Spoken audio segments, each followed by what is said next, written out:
All right. Good afternoon, everyone. Good afternoon. Welcome to another installment, I should say, of Loodle debates, Little comments on debate. We're doing another World War debate this time. We're doing this week, or this session rather. We're doing Glenn Lawrence versus Chris Brunet, and the topic or the resolution that they're debating rather is whether or not military service should be required as a condition to vote. I think it's should be required to vote, so not as a condition to vote. They'll go into saying it's as a precondition. They'll clarify, but should military service be required to vote?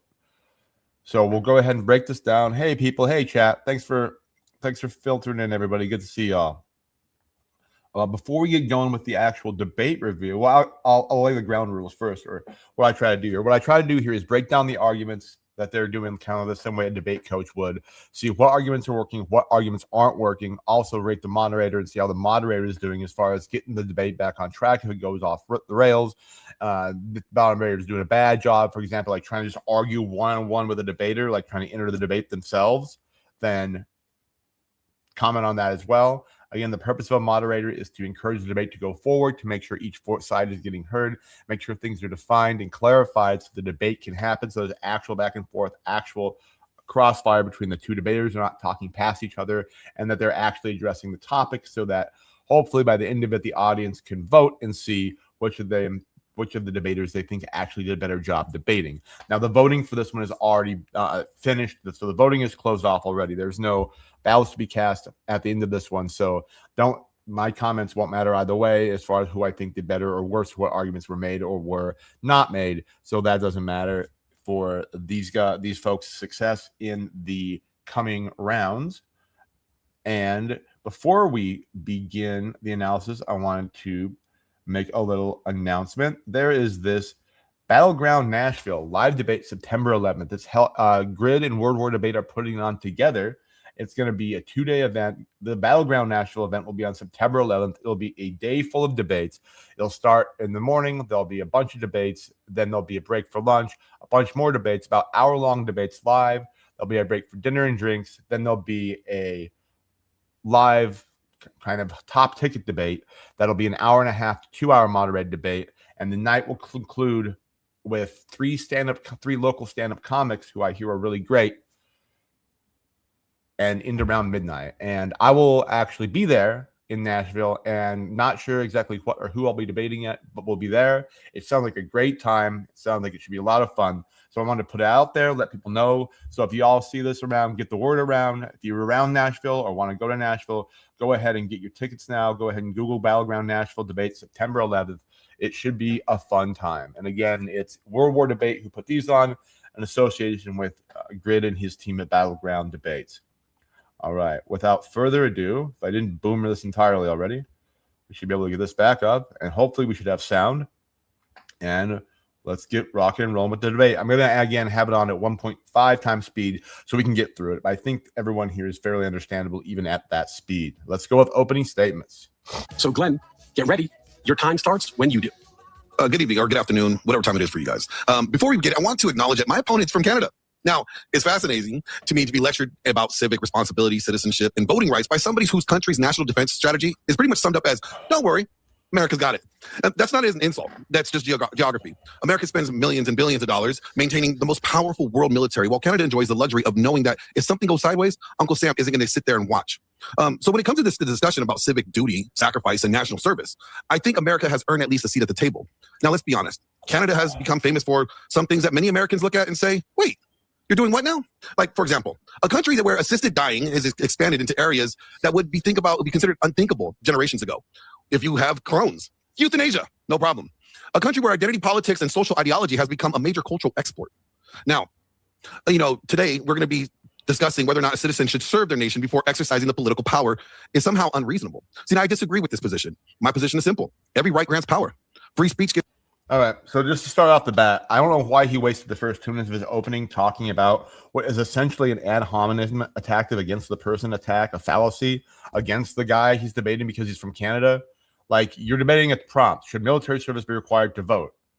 It doesn't necessarily level it to America, but okay, if we're just going to talk America, that's fine. Yeah, every right grants power. But the bigger problem here is like, don't waste your time talking about the fact that the guy's from Canada to not whether or not he should be able to debate the topic. You took the debate against the guy from Canada, who will actually find out soon is actually an American citizen, is married to American, so can vote in America. But regardless of that, like whether or not Canada has assisted death or whether or not Canada is a dependent state for the United States on military defense really doesn't matter anything to the prompt. So that's kind of just a red herring and an ad hom against the Canadian guy before the Canadian even gets to say a word or see what his position is. So that's where we kind of start off. That seemed like a really silly way to open the debate. Gives people the power to influence others. Property rights give you power over resources. The right to bear arms gives you power to defend yourself and others. And voting gives you the political power over the lives of millions of fellow citizens. Now, the greater the power grants you, the greater the responsibility that should accompany you. So we're doing the Spider-Man attack here. Every right, with every right comes great responsibility. Okay, fine. So the right to vote has responsibility. Cool. Yeah. That principle exists everywhere else in society. Parents have authority over their children, but they also have obligations. Employers have authority over their employees, but they also have obligations. Government officials have authority, but they also have to live by and operate within those obligations. Why should voting be one of those areas where authority exists without any expectations of responsibility? Voting is not merely just self-expression. Voting determines taxes. It determines spending. It determines immigration policy. It determines criminal justice policy. Voting influences foreign policy and also military action. Voting affects every citizen in the nation. So if we're going to hand someone that kind of political authority, it is really reasonable to ask them to demonstrate some commitment to their country first. If you don't believe so. Now, notice the shift he's going to make right away here. Some commitment to the country. The prompt is, should military service be required to vote? Okay, he hypes up the whole idea. Okay, every right requires great responsibility. Having the right to vote can influence the nation. Doubtful if one vote can, if individual right to vote can influence a nation. In a representative republic, you vote for a elected representative that then has the ability to set policy. Your vote doesn't set policy by itself, unless some really broad way, like a referendum in California or certain ballot initiatives can change certain aspects of how the society is governed in that specific particular jurisdiction. But okay, I like the hype. I'm cool with the hype up, the rhetorical flourish of every right has great responsibility. You better have some responsibility, some skin in the game if you're going to be voting. But then a shift to some sort of national commitment instead of military service. He's going to run with this. So, well, let me explain a little bit more. See, this is why I support a national service as a prerequisite of voting. Military service should be a prerequisite of voting. But I could also expand it and say firefighting, law enforcement, emergency response, disaster relief, infrastructure projects, and also conservation efforts.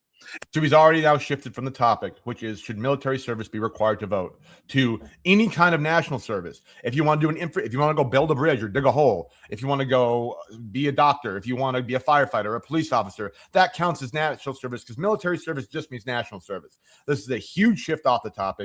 And this is why the topic even is the way it is, right? Like whether or not somebody should have national service to vote is one of the oldest high school debate topics around. It's been debated in high school and sometimes in colleges and debate teams and debate classes since like the 1970s. No one largely disagrees that it would be an okay thing to have some sort of national service, to give back to your community, donate your time on the weekends, help the homeless out, right? There you go. Yeah, it's a Starship Trooper. Yep. Citizenship guarantees military service, right? But does service guarantee the right to vote is the question here. And he's running away from the prompt because the prompt is difficult for him if he takes it at face value. Any meaningful form of national service demonstrates a discipline, sacrifice, and accountability and commitment to the common good. The goal is not exclusion. The goal is contribution. The goal is to create citizens who not merely ask, what am I owed, but also ask, what do I owe my country in return? Because freedom is not self-sustaining. Someone has to defend it. Someone has to maintain it. Someone has to sacrifice for it. Rights tell us what we are allowed to do. Responsibilities remind us what we must do to preserve the system that make those rights possible. My opponent may argue that everyone's affected by government should vote. Again, these slogans are great and everything, right? But the whole point is that should military service be required to vote? If I was his opponent, I would hammer him on this. I'm like, okay, dude, I don't know what you're talking about in your speech with firefighters and police officers and whatever, but the prompt is, should military service be required to vote? That's what I'm going to debate. And I'm going to debate of why that's a bad idea if I was his opponent, right? If I was him, I wouldn't have accepted this prompt, or I would have done some research, or I'd drill down and figure out how you can actually argue within the prompt, not try to eschew it and make it the most vanilla milk toast, not the prompt ever that he's going to try to debate. But being affected by government has never been the standard. Children are affected by government. Tourists from France that come to America are affected by the government. This is a red herring. Does the guy, what he's talking about right now, and he may not know it, is does the government have legal jurisdiction over you? Yes, parents have legal jurisdiction over their children, right? Yeah, you're right. It is what he wanted to argue. Exactly, right? I mean, but he's making a jurisdictional argument. Yes, if you're a French citizen and you're here and you commit a crime, the U.S. can put you in U.S. jail. Yes. If you're in France and you commit a crime, France has jurisdiction over you. They can put you in jail. None of this jurisdictional question, right, has anything to do with the right of anybody to vote. Permanent in any society. Residents are affected by the government. The real question is not who is affected. The real question is who has demonstrated a commitment to the nation. Permanent residents can vote. So that's, again, doesn't even go with the logical chain he's building here. I believe political power should be tied to civic responsibility. I believe citizenship should involve both rights and duties. And I believe if you're voting in the highest expression if voting is the highest expression of political authority in a republic, then the service to the republic is a reasonable prerequisite before exercising that authority. And with that, I will yield my time. Thank you so much for your opening statement. Right. Chris, get ready. We're turning to you for your opening statement. I'm putting 5 minutes on the clock, and your time starts when you do. Perfect. So first of all, yes, I'm from Canada, but I live in America, and I'm married to an American. I'm a permanent resident, and I pay taxes here. So I'm going to argue that, and the audience is American. So maybe Glenn could have done a little bit more research on his opponent rather than just finding he's Canadian and not making that kind of specious claim at the beginning, but whatever. So I'm going to argue from an American perspective. And I'd also like to point out before we start the scope of the debate. He tried to just widen the scope right off the bat by expanding the proposition, which is about military service, to include volunteering and firefighters and conservation efforts. And that's not what we're debating today. The proposition is military service, serving in the armed forces, a prerequisite for voting. So that's what I'll be arguing. And what the reality is that serving in the military as a prerequisite for voting would disenfranchise about 94% of American adults right off the bat. And my opponent is arguing that's a good thing because of things like duty and honor and sacrifice. And these are nice ideals, and we'll get to them in a minute.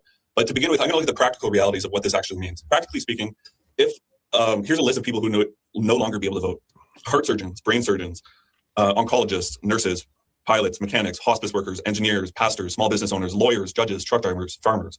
Consider a farmer, for example. A farmer could work 14-hour days from sunrise to sunset, feeding me, feeding you, feeding people he will never met.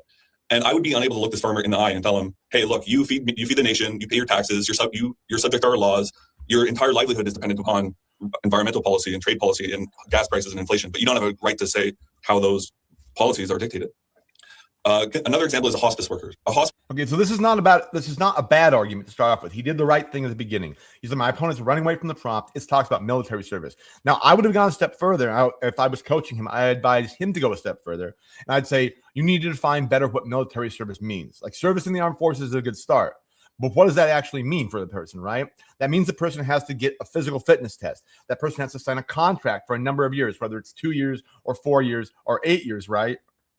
Then after that, the person has to have no medical conditions. Like, they get into this a little bit later on, but having like epilepsy or having like any kind of mental health condition or being diagnosed with like depression or having any kind of criminal record, right? Even a criminal record that wouldn't currently keep you from voting will keep you out of the armed services, right? And so not just the fact that serving in one of the 5 branches of the government, Air Force, Marine Corps, Army, Navy, now Space Force, right? That would be what military service means, but what does it mean to the person? It means you have to go through these processes, sign a contract, complete the service. What happens if you don't complete it honorably? What happens if you get medically discharged? All these kind of problems with the prompt itself, as opposed to like the argument that we're going to disenfranchise a whole lot of people right off the bat. Like 94, only 90, only 7% of Americans have served in the armed services. So like 94 would immediately not be able to. Yeah. Oh, they do.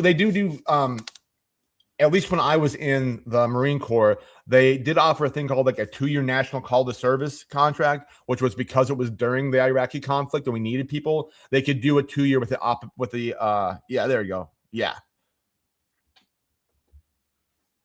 Yeah. They do additional 2-year options. I'm not honestly sure right now if they do the 2-year national call the service contracts anymore because we don't have an active war. When I was in Iraq, they were doing 2-year contracts with the option for a 2-year extension, at least in the Army and the Marines they were. So I'm not sure that's still a thing, but that's the shortest contract I've ever heard.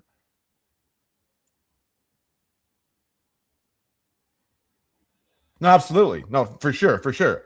And that kind of thing, right, is like the real cost of it, or why it's a bad idea, like practically. And I agree with that. And that's a good argument. He made the good argument with the farmer too. Okay, there's a farmer who is making the breadbasket of America, is making all the food, working his butt off every day to feed the entire country and keep the economy going.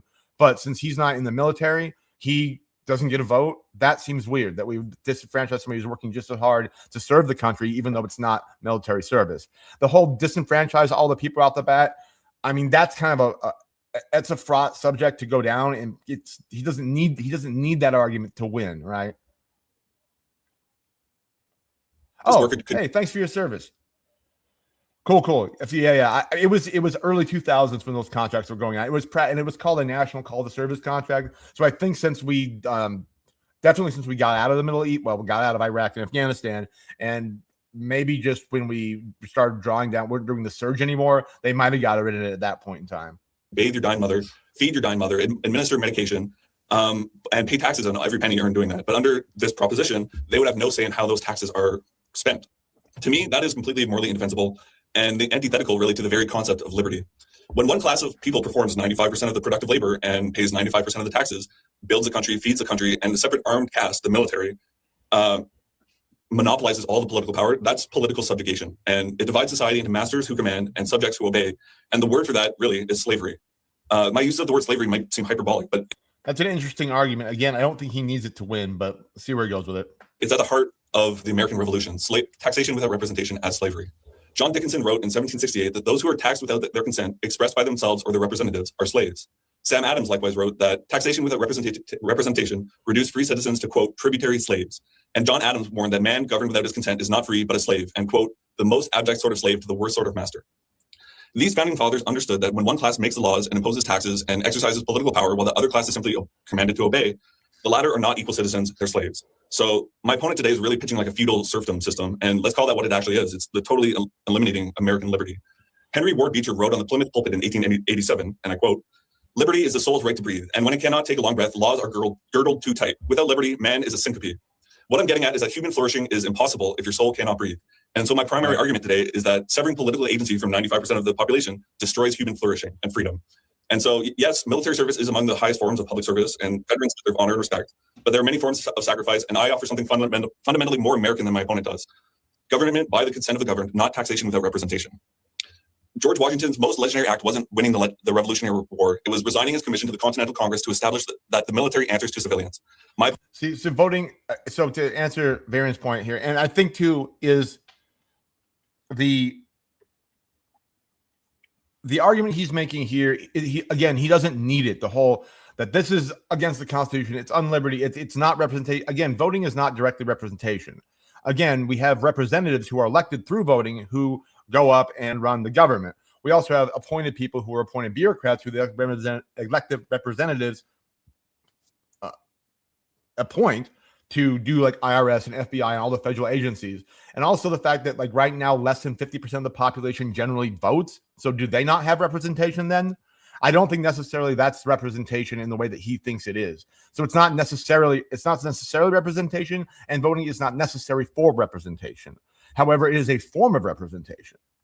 So I think his argument here that if it was only the military who could vote, or there was some additional prerequisite to vote, that would separate the United States into a caste system of slaves and masters, and there would be no liberty at all.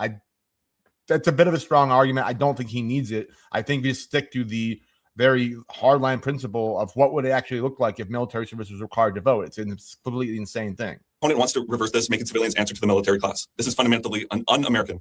Thank you. Thank you, both debaters, for your opening statements. We're going to get ready for the first open debate segment. But before we do, first, we're going to cut to I don't want to do their sponsor because I don't know what the TOS is on that. All right. Here we go. Debate fans, we are back, and we are ready for the open section of the debate. This is going to be a 15-minute back and forth between the debaters. Gentlemen, your time for your first open debate section starts now. What is your definition of a right? I would say that rights are granted by God, not by a certain military caste. And that's what America was founded on, which was life, liberty, and the pursuit of happiness. And your right to pursue happiness, I feel like if 95% of the population can't vote, they don't really have a stake in society, and they're going to feel disenfranchised, and they're going to feel like... you're saying all rights are granted by God? Yeah. You should have stuck to the definition of right. Natural rights are created by God. Negative rights are created by God. Positive rights are granted by governments, like the right to education, the right to healthcare that some governments give out, right? Those rights are positive rights. Those rights are not God-given. The rights to be free from government interference, negative rights, life, liberty, pursuit of happiness. Right. Yeah, it's much more. Yeah, positive rights aren't rights. No, I agree exactly, right? But what people call positive rights are government benefits, are privileges, are things the government gives to you. So they can't, by definition, be rights. Rights are things the government has no... Yep, you're right. Yeah, negative rights or rights properly construed are those things which the government can't interfere with or should not interfere with. Yes, agreed. Generally, yeah. So your right to drive a vehicle is granted by God. See, that's stupid because driving is definitionally a privilege. So your right to drive a vehicle is not a right at all. It's a privilege. So tons of Supreme Court cases on that. That's why your sovereign citizens who go out there and be like, oh, I have a God-given right to be on this roadway in this country, all end up going to jail and losing their cases. Say that just falls under freedom. Really, but in order to drive a vehicle, you have to demonstrate your capability and responsibility to operate said motor vehicle without harming others. Isn't that correct? Sure, but comparing we have a standard. We have a standard. There's an expectation that has to be met in order for you to get the license to exercise that said right? It's not a right, it's a privilege. And yes, there are prerequisites for privileges. Yes. I would say that's irrelevant to the debate.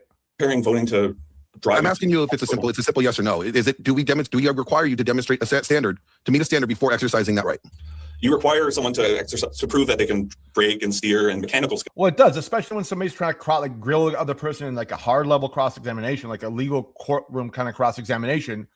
Like if you're asking for a yes or no question, the question you're asking better be a correct question. So, driving is a right, yes or no? No, it's not because no, yes or no. So the driving is the same as voting, right? No, if your premise is wrong and you're asking yes or no leading questions, it becomes really stupid really quickly.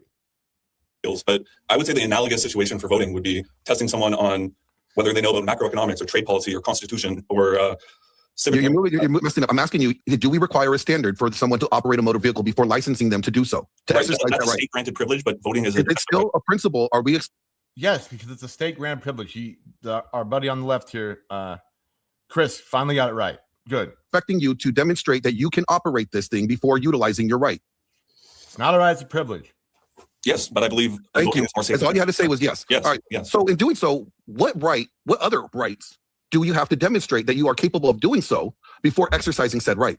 You can't open out a business without getting a business. Getting a business is not a right. It's a privilege. License, right? Right. You cannot practice law before demonstrating you can pass the bar exam, correct? It's not a right to be a lawyer. It's not even a right to take the bar exam if you pass law school. Right. You also have a right not to be a slave. Like, do you also cannot start surgery? Can't be a surgeon without passing the medical board, right? It's not a right to be a surgeon. Right. So there are standards to show competency and duty and responsibility. But the freaking topic is not should a competency test be given in order to vote. The question is, should military service? You could be the most idiot, knuckle-dragging grunt in the world and do military service under this prompt and be unable to read a book and still be able to vote. This examination is like unhinged, and it's unhinged in the fact that that Lawrence is conducting this, and it's also unhinged in the fact that all the questions he's asking don't matter for the freaking prompt. We've gone off the rails. Our moderator, by the grace of God, tries to bring it back. Before exercising said right, voting should not be any different. Sure, there could be reasonable restrictions on the franchise. Like, for example, a felon maybe shouldn't be able to vote, or someone who's illiterate. I don't know. I think maybe, and this might have been a really bad pairing. I think Chris is like a really nice, soft-spoken, kind of passive kind of guy, and Glenn's like, baboon beat chest. And so I think that the debate styles of the two really lend to this train wreck we're currently watching. Or someone with 60 IQ, but that's not what we're debating today. What we're debating is... See, that's good. He brings it back, but he lets Glenn, I'll call him Glenn because I guess people know my Glenn more. He lets Glenn run way the hell around before he finally brings him back. And then watch, Glenn just takes off in the other direction again. Whether restricting voting to military would be good for society. Wait a minute. Nobody's restricting that military electorate would lead to no. The prompt is, should military service be a prerequisite to vote? Not... So he knows what the prompt. So Glenn knows what the prompt is. And again, the gotcha question that Chris was trying to get here of, well, you think there should be a military protectorate? That's not the prompt either. So Glenn can easily run away from that. So the prerequisite to vote, a prerequisite to vote.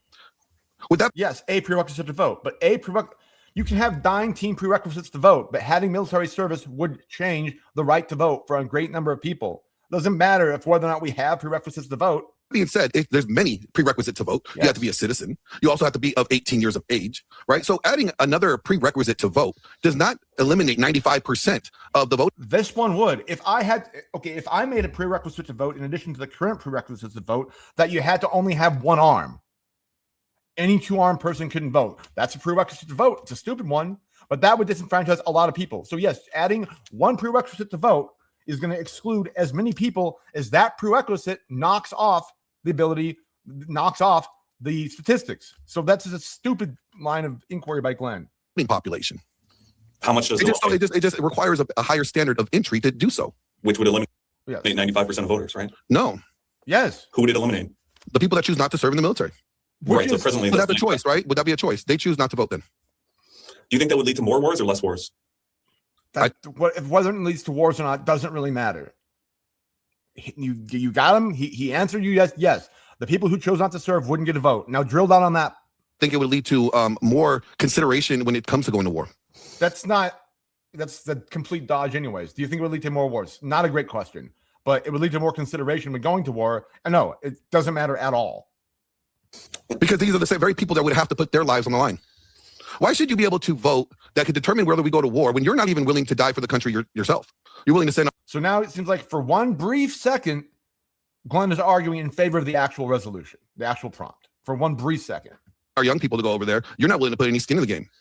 Well, there's many forms of skin in the game and sacrifice. If your metric for skin in the game is just what are you willing to take risks for your country for, to what degree, then yes, I think the question should be asked: what do I owe my country? What am I willing to give to my country for the common good? Not what can I get from my country? Because that's You can ask that question, and that has nothing to do with the prompt. pretty much what you're arguing. Is that the barrier of entry should be so minimal that you shouldn't be able to have to depend on your country. No, he's not arguing that. He's arguing the barrier of entry, that's military service. No, I don't think so either. I think that's why I think that was the weak position for our friend here, Chris, to take.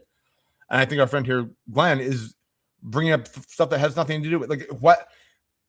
It's not Chris's job to say there should be no barrier entry to vote or a low barrier to entry. It's his to attack your position that a barrier to entry to vote should be military service. Country, or your country should not be able to have to depend on you, but you should be able to just extract from your country. And I'm not like sending any shade at Canada, but we already see Canada's going through some pretty rough stuff. Which has nothing. Canada can extract all it wants. It has nothing to do with whether or not military service should be required in America. So this is what kind of weak ass ad hom attack is stupid. Probably why you came to America. America has a higher prerequisite standard and capability. We have demonstrated that responsibility is tied to the very rights that you're arguing. Right, but if you're going to argue that risking your life for your country enables you to vote, then more dangerous occupations than the military are loggers or crab fishermen. So that, I don't know. I think that's a flawed metric. I don't think it's a flawed metric. I'm saying I'm increasing the standard, the threshold. I would say military service is a form of national service, and that. Okay, yes, it is a form of national service, but it's the one we're talking about as a prerequisite to vote. National service is an umbrella term for multiple services. You could say law enforcement, you could say EMS, you could say firefighters, you could say infrastructure people, you could say FEMA, is another form of example. Architecture, people that do architecture for businesses where they don't collapse. The road services, these are all people that are national service. But none of them are military. I would say that would be great if they had to serve a minimum of 4 years in national service, which falls under military branch. Military also falls under that. Those people should have the right to vote. That's probably right. What about someone who spends 2 years as a cafeteria worker in Fort Bragg, or HR lady? You know what? There's cooks in the military. Yeah, there's cooks in the military. Yeah, there's also lawyers in the military. There's also pilots in the military. There's also surgeons in the military. There are all those careers that you mentioned outside of the military. They also serve in the military. But in order to do that, you have to give 4 years of your life, or 6, for standard contract is 4 years active, 4 years reserve. There's probably some 2 that if there were the 2-year contracts, which aren't around anymore, more than likely they still had at least 2 inactive year around. So yeah, you're donating at least 6 years of your life. And if you're going to be a lawyer before you go into the military, this is nonsensical. Yeah, the lawyer has military. Yeah, the lawyer has cooks. So now only the cooks and the lawyers in the military will be able to vote. Is the position he's supposed to be defending. What makes a military cook more qualified to vote than a civilian cook? Because they have chosen that there's national service, they're the good to their nation. They're willing to they're putting their nation above them. And that shows to me that they have commitment to said nation, that they don't want to just extract from this nation, that they want to pour into this nation for the common good.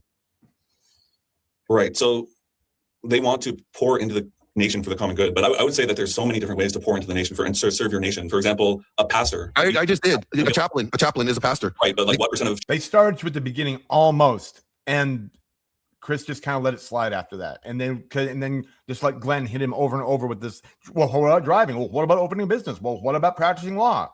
None of that mattered at all. 1%. I don't know. You could be a chaplain. Right. But you want 99% of chaplains not to vote, right? If they haven't served in the military or they haven't shown any national service. Right. It's the most communist military argument ever we're hearing right now. It's ridiculous. Yeah. National service demonstrates discipline, sacrifice, accountability, service to others, and It doesn't necessarily demonstrate any of those things. It means you signed a damn contract and your ass is owned by the government for 4 years. That's really what it means. commitment to the common good. I'm simply asking people to make this nation strong. In order to do so, we have to constantly be pouring into this nation, not just taking from this nation, right? If sometimes they get contracts to people to keep them out of jail. Sometimes people enlist in the Marine Corps as a condition of that. Like, well, it's your third felony. The Marine Corps will take you because they aren't violent felonies; they're drug offenses or whatever. So, well, if you enlist in the military, you don't have to go to jail. So people enlist in the military for a variety of reasons, none of which are altruistic. Right, exactly. political power is like civic education, for one. Like actually teaching civics in schools would be great. contributed to service. Right. That's a good He's thing. trying to But run when you have around political now. power without any contribution to service, that's where abuse comes in. All right. So the military service deserves not just special recognition because it requires the citizens to accept discipline, endure hardships, risk injury, risk death, defend a nation. Veterans are not superhumans, but they have objectively demonstrated the willingness to sacrifice for the republic. Freedom survives because people are willing to defend it. Do you think Those who veterans have are demonstrated that pro-fighting? commitment have earned that claim to help dictate the future of that nation. Absolutely. Me too. Tons. Okay, so how do you think this would make society better? Like, do you think it would lead to like better hospitals, better schools, better policy? What specific policy? Yes. Again, this consequentialist utilitarian view that somehow it's going to make society better or not better is not part of the prompt. People always get bogged down in these should X be Y? Should abortion be legal? To get bogged down to like what happens. We're talking about a moral thing. Is it morally possible here? Exactly, right? Yeah, he completely undermines his own position. He completely contradicts himself. Like if Chris just nailed him on that with a guy running around like this in a debate, I was like, but that's not military service. But that's not military service. But what about military service? Well, what about military service? And not answer any of his stupid questions and let him run around like this and distract from the topic and get all huffy puffy about it. Which one? All of them. You think there'd be no negative repercussions from disenfranchising? I never said there would be negative repercussions. I just said it would be better. Which negative repercussions would there be? See, look, there's not. It's not. This will be better than this one. You always end up having to one. You're going to be switching one problems for another set of problems. So I'm not denying that there will be problems. I'm just saying that I think those problems would be better than the problems that we're currently dealing with. So, for example, do you think brain drain would be an issue? Like all the most talented or all the PhDs and scientists, you don't think they'd leave the country if they didn't get to vote? I really doubt that, but okay. But again, doesn't matter. I don't know why they wouldn't be able to vote. I mean, like they could join the service. What if they're blind? Like a blind person isn't able, or if you epilepsy. Okay, this is a better argument because we have to look at what actually is military service. This is where I would have started on the affirmative. I'd be like, okay, so let's just say everybody wants to join the everybody in America so loves their right to vote that they're going to run out and join the military today. There are still people who will not be able to. What do we do with that? Or diabetes. Even if you want to serve your country, you're not allowed to. Yeah, there's other, like I said, there's other. I would expand it to national service. I bet you would, because that'd be way fucking easier for you to argument than the actual prompt you have to. And then, a blind person could still be a lecturer. They could still help with public institutions. They can still help in the courts. People with epilepsy can still maintain, certain jobs in the emergency services or fire protection, or even work in the HR of those industries, which would be considered public service, right? If a citizen, I'm about to stop, but it's not military service. I'd be stopping, but let me stop you right there. But all that stuff's not military service, is it? So you're not defending the prompt, are you? expects to the benefits of society, then society can reasonably expect contribution in return. That's all I'm asking for. And you're simply saying no, you're supposed to be asking for military service as a prerequisite to voting. That's what you're supposed to be asking for. that shouldn't be expected. Well, what I'm saying is that we're debating whether military service should be required in order to vote. And I'm saying no, I said it should be a prerequisite. The military. It said a prerequisite. It never said the prerequisite. I think your wording is a little wrong there. Right. So it's this guy doesn't understand what prerequisite means. Sure. Oh, I don't know how to make it bigger. I'll read the rest of it. So by even restricting a small amount of votes. Sorry. I thought there was some dots after that and it cut it off. Yeah, we could. That would be helpful, right? But the whole point now that we're expanding. So for some reason, Glenn thinks, and he's going to go down this train for a minute here, that somehow the phrase "a prerequisite to vote" somehow allows him to change the term military service to national service. That's not how language works.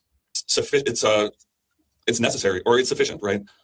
Like it should be a mandatory prerequisite, right? It's saying if you want to vote, the best way to get in to demonstrate your commitment. Not the best way. This would be the only way. In addition to all the other things that already exist, you would have to do military service. That's what the prompt means. to the country would be the military service. But somebody with epilepsy can't serve in the military. There's a lot of waivers that people could get join the military. Not epilepsy. That's not one of them. So is depression. Especially during time of war. I mean, we lower the IQ standard. So people then can only vote if people who have medical conditions could then only vote if we are in a time of war such that the standards are so lowered that the person with medical condition could get in. Only then could they be franchised. That's why I'd be asking right now. I'm like, so people can only vote in times of war. Great. Standard from 92 to like 85 minutes. 5, I think it is, for people that, during time of war. So no, there's waivers that people could get. Right. There's a guy in the military right now with no legs. Okay. He has prosthetics. Right. So physical capability is not limiting him, is it?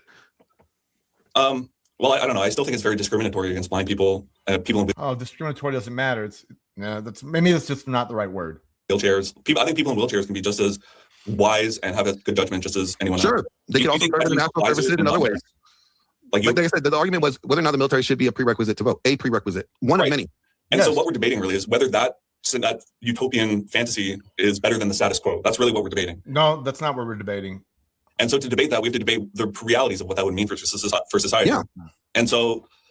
But okay. If you want to, go ahead. It's not the debate prompt, but whatever. The question is not who's affected. The question should be who has demonstrated the commitment to the nation. And national service provides an Neither of those are the question. No. I got frustrated and got click happy. Sorry. Okay. objective answer. I do think the question is who is affected. 95% of American adults are affected. Children are affected by voting. Should we let children vote? I'm glad you brought up children because He doesn't mean who's affected by voting. He means who's affected by a potential move to require military service in order to vote. Either Glenn is missed the point here or is being intentionally stupid. Yes or no? Should we let children vote? Should we let a 5-year-old vote? Nobody's saying that. children grow up. Should we let children vote? Should a 5-year-old be able to cast a ballot? Why are you grilling him on this? Why are you letting him grill you on this? Yes or no? It's simple. Well, the 20 Yes or no? Why? This is also an easy question. No, it's irrelevant. Move on. was introduced. It's a simple before yes or no age question. 21. I appreciate that you want to do this yes or no binary trap. Because it's very binary. I'm asking you a simple question. No, Should I don't children believe vote? women. I don't believe children should be allowed to vote. Should women Why does it matter? And why do women being involved vote matters? be allowed to vote? Yes. Okay. If they meet the standard of national service, absolutely. Should women be included in a military draft? Yes. Yeah, right. If they want to meet the same standard. If children can vote, then we're going to have free soda at school lunches and free soda and ice cream for every meal. Look, I'm all for equality. If these women want to have equality, they should have equality in every arena. Are you for a universal military draft for everybody who turns 18, like in Israel? Yes. Okay, so here's a good place where Glenn could have actually landed a point. Okay, so fine. Then would you be okay with you have to be signed up for the draft to vote? So maybe not military service, but maybe like the potential for military service. If I was Glenn, that's the argument I would have taken. I would have taken, you don't have to actually serve, but you have to be ready to be called upon to serve.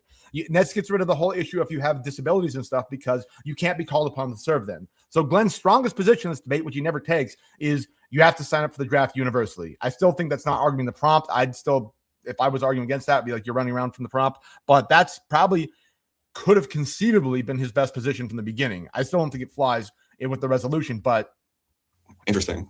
Do you think okay, so then under your scenario, everyone is drafted when they're 18, so everyone can vote. Yeah, if you want to vote, then you have to demonstrate your commitment to the nation.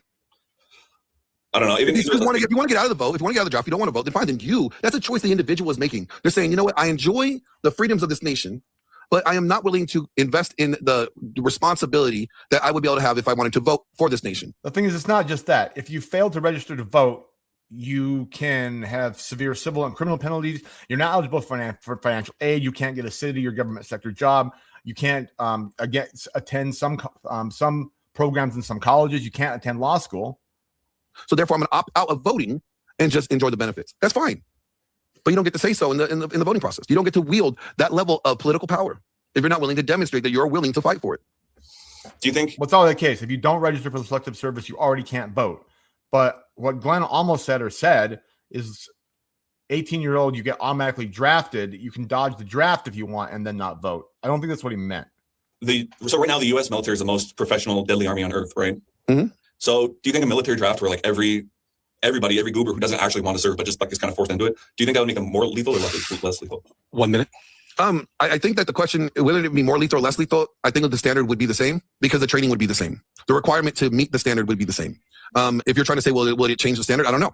But if the standard says, I mean, it wouldn't change the standard. You just have people who are not capable of meeting the standard failing out and therefore not getting to vote.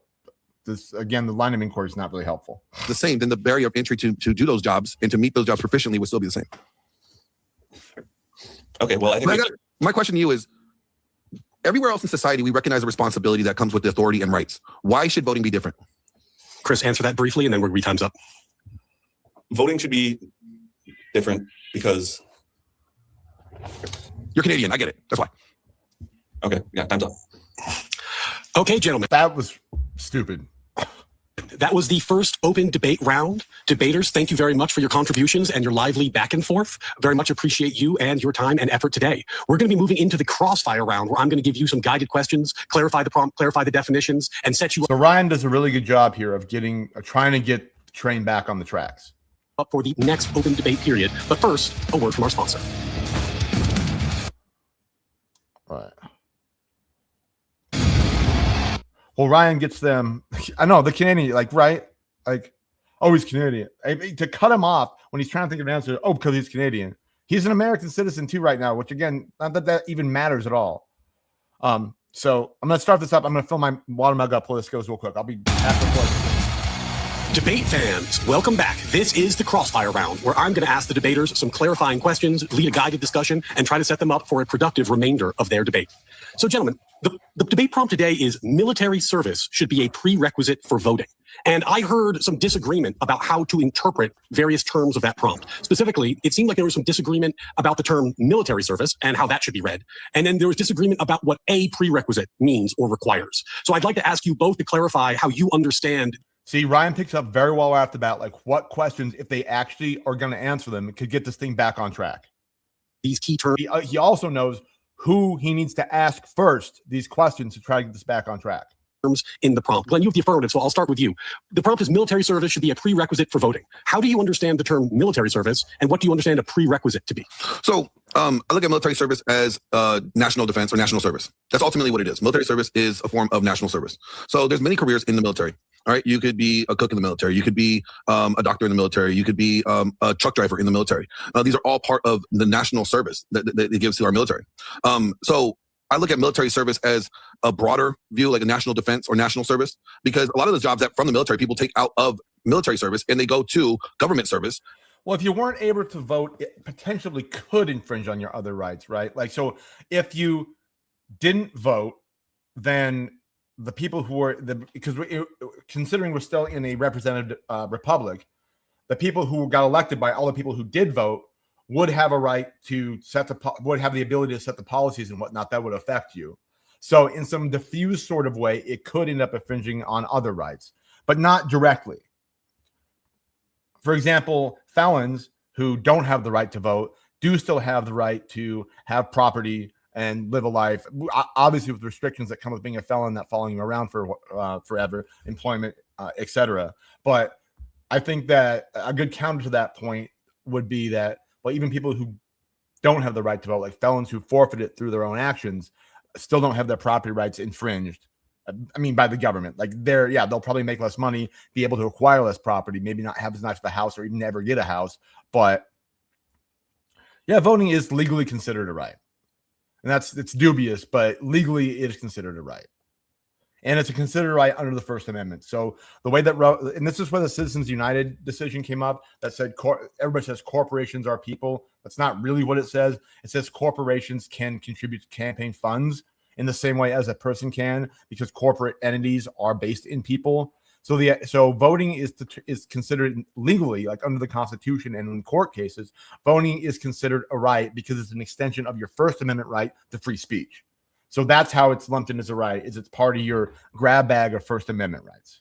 Such as FEMA, such as border security, such as law enforcement, such as surgeons.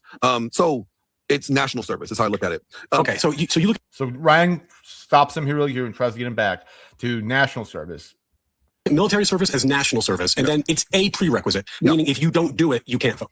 It's a prerequisite, meaning it's not the prerequisite because we also have other prerequisites, right? You have to be of legal age of 18 currently, and you have to be a citizen. So those are two other prerequisites that are already on the books. Right. So what does that matter? Anytime you add another prerequisite, okay, so say that I want to get a marriage license. I have to prove that I'm 18 years of age or have parental consent, and the other person has parental consent. I have to prove that I'm not related to the person, and I have to prove that I'm not currently married. Those are all three prerequisites. All those prerequisites still exist and say, okay, to be married, you also have to be in the military. That prerequisite, that fourth one, is going to provide a lot more problems to a lot more people than the other three. So the fact there are existing prerequisites doesn't mean just throwing one on has the same effect as the others.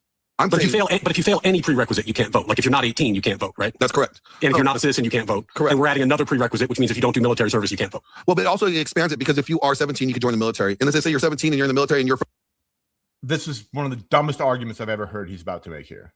from Mexico. If you go overseas, you're automatically sworn in into your citizenship. So you actually get all three of those done just by serving the military.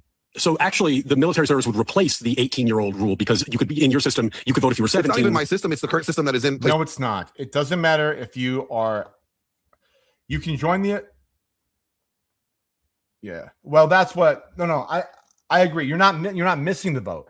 I'm saying that the Supreme Court precedent and the way the Constitution is interpreted puts the right to vote as a speech act, as covered by your right to freedom of speech and freedom of association. So there's no express right to vote anywhere in the Constitution or in the Bill of Rights. The process of voting is set up in the Constitution, the Electoral College and whatnot, the apportionment of votes. But the right to vote is not in the Constitution or the Bill of Rights. It is interpreted to fall under the First Amendment free speech protection. So you're right, it's not there, but it's considered part of your right of free speech in Supreme Court interpretation and case law. Right now. So let's say you are a natural born citizen out of Mexico and you join the United States Army and you get deployed overseas to a war zone, let's say like Iran or whatever, you will be sworn in as a citizen before you. Yes, you get your citizenship and you'll be sworn in. You're still not 18, right? So right now today, a young Mexican man is made it across the border with Trump's blessing and is being flown to Iran to be sworn in for the upcoming war. And he's sworn in, so he gets his citizenship. And he has his military service under this new system here. He's still not 18. He still cannot vote. This guy is making this shit up. Even touch ground. Yeah, but could you vote if you're not 18? Yes, you at that point you'd be able to vote. No, you wouldn't. Your position is that you could vote if you're not 18 if you're in the serving military? your Ryan's like, I don't fucking believe this guy. Really? And he's gonna double down and say, yep. Yes. Current today. Yeah. If you're in the military, yes, you do. Ryan's like, well, I can't argue with that. If you're so stupid that you think that's the case, I can't convince you otherwise. It's not my job. Chris, can I turn back to you? Same questions. Like, how do you understand the term military service, and what do you think a prerequisite means? Well, I think he's expanding it on purpose because it's so indefensible. He's saying FEMA workers count as military service. He's saying firefighters count as military service, and he's expanding the definition to national service. But what we're actually debating is military service, and to me, that means Army, Air Force, Navy, maybe the Coast Guard. I guess Coast Guard that's what the military is. Yeah, and so I think a plain reading of the term military service is what this debate is about, not about FEMA workers or volunteers or if you serve your country in national service. No, we're talking about military service. And military service, we're talking about whether it should be a prerequisite for voting, meaning is military service, serving in the armed forces, mandatory in order to vote? Thank you. And then moving off of this topic to another one, early in the debate, Glenn brought up the relationship between rights and duties. So if you have, and Chris, I'm going to stick on you for a second, then Glenn, I'm going to turn back to you. If you have a right to vote, do you think, Chris, that there are corresponding duties? And if there are, what are those corresponding duties? What are the corresponding duties in order to vote? I believe the duties are to be a citizen above the age of 18 who hasn't committed a felony and who's not illiterate. I think that's I mean, you can be illiterate and vote. So that's not technically part of it. Additionally, I would say too, so not being a felon, yes. Also registering for selective service if you're a man is a duty you have in order to vote. So sufficient. I mean, if you start like dictating morally, like if you do this, you can't vote. If you do that, you can't vote. I think that's a very slippery slope. Well, you don't have to have skin in the game. Basically, it's what you're saying. There's no skin in the game other than the fact that you were born in this geographical location, and there's no responsibility to give back to the nation that you live in. So there's no, for the same reason, the proper argument here. And if they were, the discussion we had about the First Amendment being the origin of the right to vote under current jurisprudence is actually relevant here, because you being born here, because the right to vote is construed as a right under your freedom of speech rights, you don't have to do anything to get your right of free speech. Just being born here And even if you're a felon, you still have the right to free speech. So this whole responsibilities for rights thing, you don't have to do anything to use your Second Amendment right. You don't have to do anything to not have troops quartered in your house. You don't have to do anything in order to have due process under the law. So this whole rights responsibilities thing is this false construct that's like some Spider-Man meme that what the hell's his name? Glenn brought up in the beginning. Glenn, so can you expand on what you think the relationship between the right to vote and duties that would be entailed by that right should be? Yes. We benefit from the right to vote based off of the responsibility people make to hold those rights. That's a nonsensical statement. We benefit off the right to vote based upon the responsibilities people have to hold that right. That sentence literally means nothing. I don't even think it's a full sentence. So that you can exercise those rights. I mean, we can just call it what it is. The right to vote is a privilege. It really is. Okay, call it a privilege. It's currently constitutionally protected under the First Amendment. Fine. Because immediately, if the government wanted to change, they could take that right away. They could institute. No, you would have to have a constitutional amendment to take that right away. The government cannot just do it. Standards that I mentioned if they wanted to overnight, just by legislation. So it would require a constitutional amendment, bucko.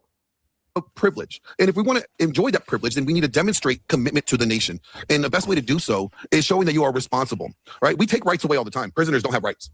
Okay, they don't even have the right to have sex. They can't even initiate sex in prison. It's called PREA. Okay, so they don't even have those. What does that have to do with anything? Rights. So we take rights away when people are not demonstrating the responsibility to the commitment of the good of that right. So, Glenn, I'm going to move to another topic now. Thank you for your responses, both of you. Right. You had said that in your mind, military service should be considered like a national service, right? Mm-hmm. And that. So I agree. So I think there's a functional definition that to lay out here. Like I would agree with you that rights are inalienable, that they're ingrained, and the purpose of government is to not infringe on those rights and not allow others to infringe on those rights. Voting does not fall into that category. However, because we have a construct called the Constitution that is set up in a system to protect this, and the government, when the founders and framers were making the Constitution and the Bill of Rights, were trying to find ways to protect these inalienable rights. They're giving the franchise to the people, and it wasn't universal franchise at that point in time, but giving the people representation was bound up in that, even though it is not in and of itself an inalienable right. That the way to protect those rights was through a voting process, which had this hierarchy of federal representation, and that right to vote was bound up in the notion of free speech the government should not intrude on. So no, voting is not a right in the purest sense. I would agree. However, voting is a right in the legal sense and in the framework of the governmental system that operates in America. That's how I would define it. Who would qualify could be changed. Like, at one point we talked about, people who are blind or have epilepsy or diabetes or flat feet who might typically be disqualified from military service. The definition could be expanded so that they could be included. I guess, so my question for you is, if military service is a prerequisite or national service is a prerequisite, however you're defining it, who decides who's allowed to do military service? Like, could, for example, the people restrict military service so that less people were allowed to do it and then couldn't vote? I would think that the same military standards would be in place to like the same cognitive standards, like, when you go to. But again, the question was not, what are the standards and would the standards change? The question was very specific. Who would be in charge of deciding what those standards are? And the answer would be, if he was being good faith here, would be the military services themselves, as they always have done. So you have to go take a hearing test. You have to take all these different tests to make sure that you're competent and you're aware and know how to function things normally. Okay. I think that would be a good basic barrier to entry. But like I said, we have in our nation's history during times of war, we have lowered that threshold.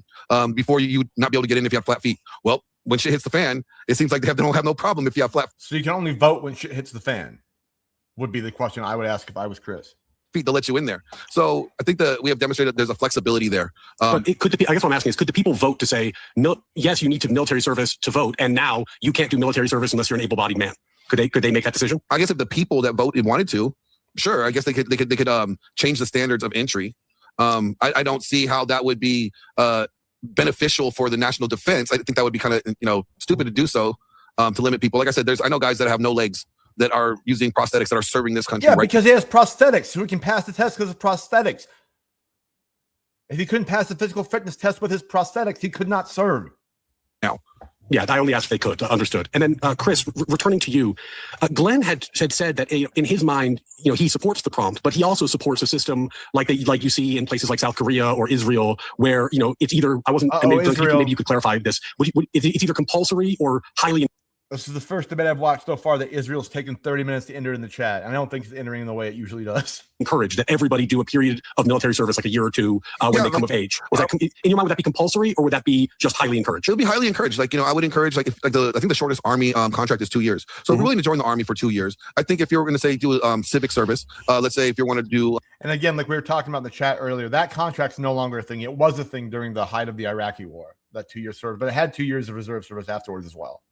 Firemen or law enforcement, or let's say work for FEMA, it should be 4 years. So let's say you did 4 years with like the Peace Corps or the civil engineers. So now Peace Corps counts. Great. So we're running away from the prompt again.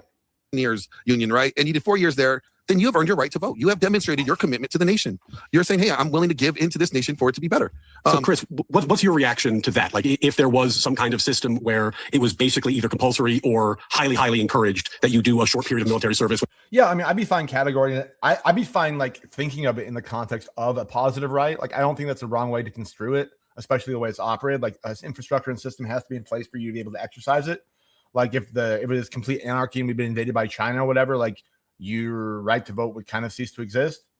If you were in like one of the small holdout pockets, except for maybe voting for or having some say in who's going to lead your insurgent band, I suppose that's accurate. Again, like it's construed as a right just under constitutional interpretation as a right of free speech. So I agree that it does not pass muster to be of a kind as the other natural rights. I would agree with that. When you come of age. Right. So earlier he answered that, yes, I support a mandatory military draft. And now he's saying, oh, yeah, if you want to, you can. So I think it's a little bit... I said if you want to have the right to vote. Can you let Chris answer? Because if you want to have the right to vote. So he's even jumping in on Ryan's cross-examination of Chris. Then that's not a mandatory draft. You support a mandatory draft. No, it's not, because you don't have to have the right to vote. You could opt out of exercising the right to vote. And you could do so by saying, I'm not going to do the draft. So do you think Israeli society is superior to American society? Did I say that? You're saying their system is superior? No, I did not say their system is superior.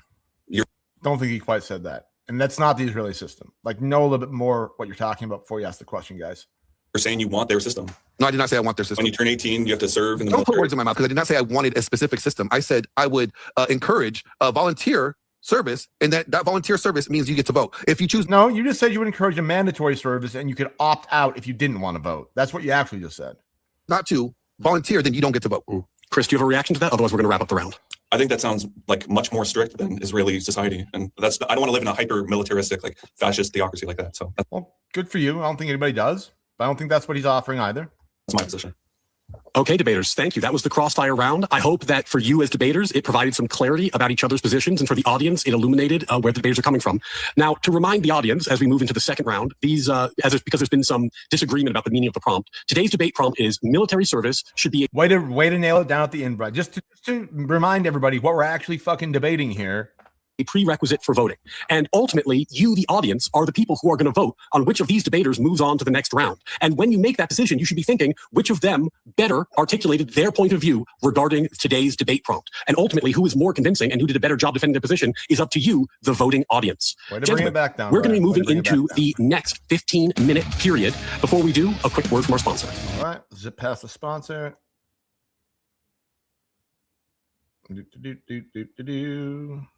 Cryptocurrency. Second open period. This will be another 15-minute round where the debaters are able to go back and forth with each other. I will give them a 5-minute warning and a 1-minute warning. After this round, we will move into closing statements. And as a reminder, you, the audience, are going to vote on which of these contenders advance to the next round. So pay close attention as they articulate their positions. Gentlemen, your 15 minutes starts when you do.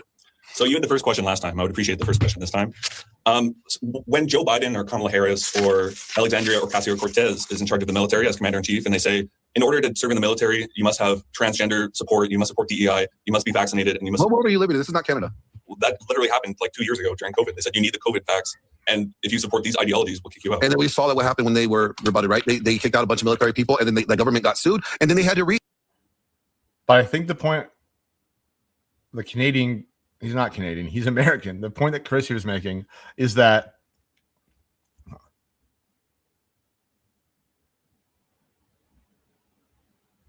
yes, legally in America, you have the right to vote. That is correct.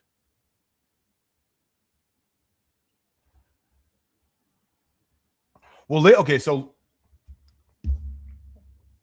basically, let's think of it this way. Because it's been enshrined in American law, because we had the whole issue, especially with segregation and with redlining and poll taxes, and specifically making a minority of the population unable to exercise their franchise for so long, Congress passed things like the Voting Rights Act and passed things like VARPA. And so the right, which was not enshrined in the Constitution, has now been legislatively enshrined. So there are interpretations under the Supreme Court that voting is a right, is part of your right to exercise your free speech under the First Amendment. And now we have laws that actually do use the term right to vote that have enshrined it in American statutory law right now. So yeah, it is kind of a parasitic term, but since it became so popular and was construed such in the Supreme Court decisions, it has now become part of United States law, statutory law, not just constitutional interpretation. Not just a matter of constitutional interpretation. It's been enshrined in a law. So the same thing, though, is you can have a positive right. So say like in the UK, right? The positive right to healthcare is enshrined in their statutory law. So though it is a positive right, right now it's a legal right as well. So I think that is a good way to go about thinking about it. Is it was interpreted constitutionally to be part of your right to free speech. And then now it's been enshrined as a positive right into U.S. statute. So I think that's a fair way to look at it. Institute those that wanted to go back in the service and pay them back pay and also rank. We saw that didn't work out very well. I just think in the future, you're underestimating the capacity for power grabbing from left-wing demagogues like or AOC. Or like in the past, this happened with the Bolsheviks and the Red Guard. They were very ideological left-wing, and they turned the army into a purely left-wing ideology vehicle. And you don't think that could possibly happen? No, because I don't think people that are left-wing truly serve in the military. My time of service, I didn't meet very many left-wing people in the Okay. Are you in relevancy? service. I'm not sure about you. Did you serve in service? Did you serve in the military? And I don't think personal service should be. We're talking in the aggregate here. We're not giving. I'm just saying my military service, I didn't meet many people that were left-wing, so I don't think that would be a problem per se. Because again, to even getting into positions of power. But that doesn't. Okay, so that doesn't answer the question. The question was, what happens when somebody comes in and put a vaccine mandate? Oh yeah. Oh, there definitely are. It's flush with them. So I think he might be being disingenuous again. He also served in the Air Force, which is basically a bunch of people who shop at Hot Topic and cosplay on the weekends. Not really, but so his like military services, he's Air Force too. So he wasn't a corpsman in the freaking Navy or an Army soldier or Marine. Sure. Right. The same thing too. It's just ridiculous. Or you have to demonstrate. But the point that Chris was trying to make was that the government could find some random exclusionary criteria, like you get this vaccine or you can't be in the military, to kick all the people who are not compliant with that, who supposedly under I keep forgetting his name, under Glenn's analysis here, would be like only the most base right-wing guys who I know in the military wouldn't take the jab. And so at that point in time, I'm not worried about the lefties taking power of the military. Well, if they pass a law that says you have to take a jab to be in the military, then all your base people who are not going to do that are going to be put out of the military, as to some extent happened. And he's not even willing to talk about that. He's saying, oh, this everybody's base, so it wouldn't happen. Straight service. And I don't see how people would vote for AOC or Kamala Harris and Joe Biden without them having demonstrated in my worldview, how they would be able to be elected without demonstrating service. Well, Biden was elected, so I don't know what you're talking about. I just think you're underestimating the capacity for a left-wing president and because they're shaping the electorate, right? They're saying, oh, I can pick who the voters are. So they're going to pick their own voters. And I really think that would lead to a one-party state. And the right wing would do the exact same thing. Like Donald Trump would say, oh, you can't come in the military if you support transgender pronouns. And then the military would be right-wing forever. So voters would be right-wing forever. And it would lead to a one-party state. So are you saying like it would be like creating like a two-class system of citizenship? That was one of his arguments at the beginning. I don't think it's a great argument, but that was one of his arguments at the beginning. What I'm saying is it would lead to what I'm saying is it would give the government the power to pick their own electorate, and it would give the government. I don't think so. You don't think that would give? No, the goal is not exclusion. The goal is contribution. That's the principle. But no, the problem he's bringing up is not what the goal is. It's actually logically coherent. If the government sets who gets to go into the military, and only the people in the military can vote, then the government could, in some way, by restricting who can go in the military, choose who gets to vote. It's a logical possibility, and it's not an unsound argument. Of it. Every citizen has the same opportunity of earning the right to vote through service. The requirement is not going to be based on, it's going to be based on action, not race. It's not based on sex. It's not based on religion. It's not based on wealth or family background. It's entirely based on action and commitment to the nation that you're in. Huh.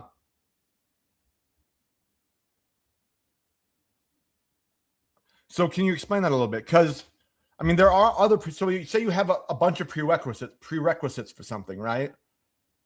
If you add one, like, but each of the prerequisites, if you don't meet it, you can't do the thing. So adding any more prerequisites, like the other ones are still there. So I'm not sure. Like, you'd have to have all the other prerequisites that already exist, be a citizen, not be a felon, be 18 years of age, and then military service on top of it.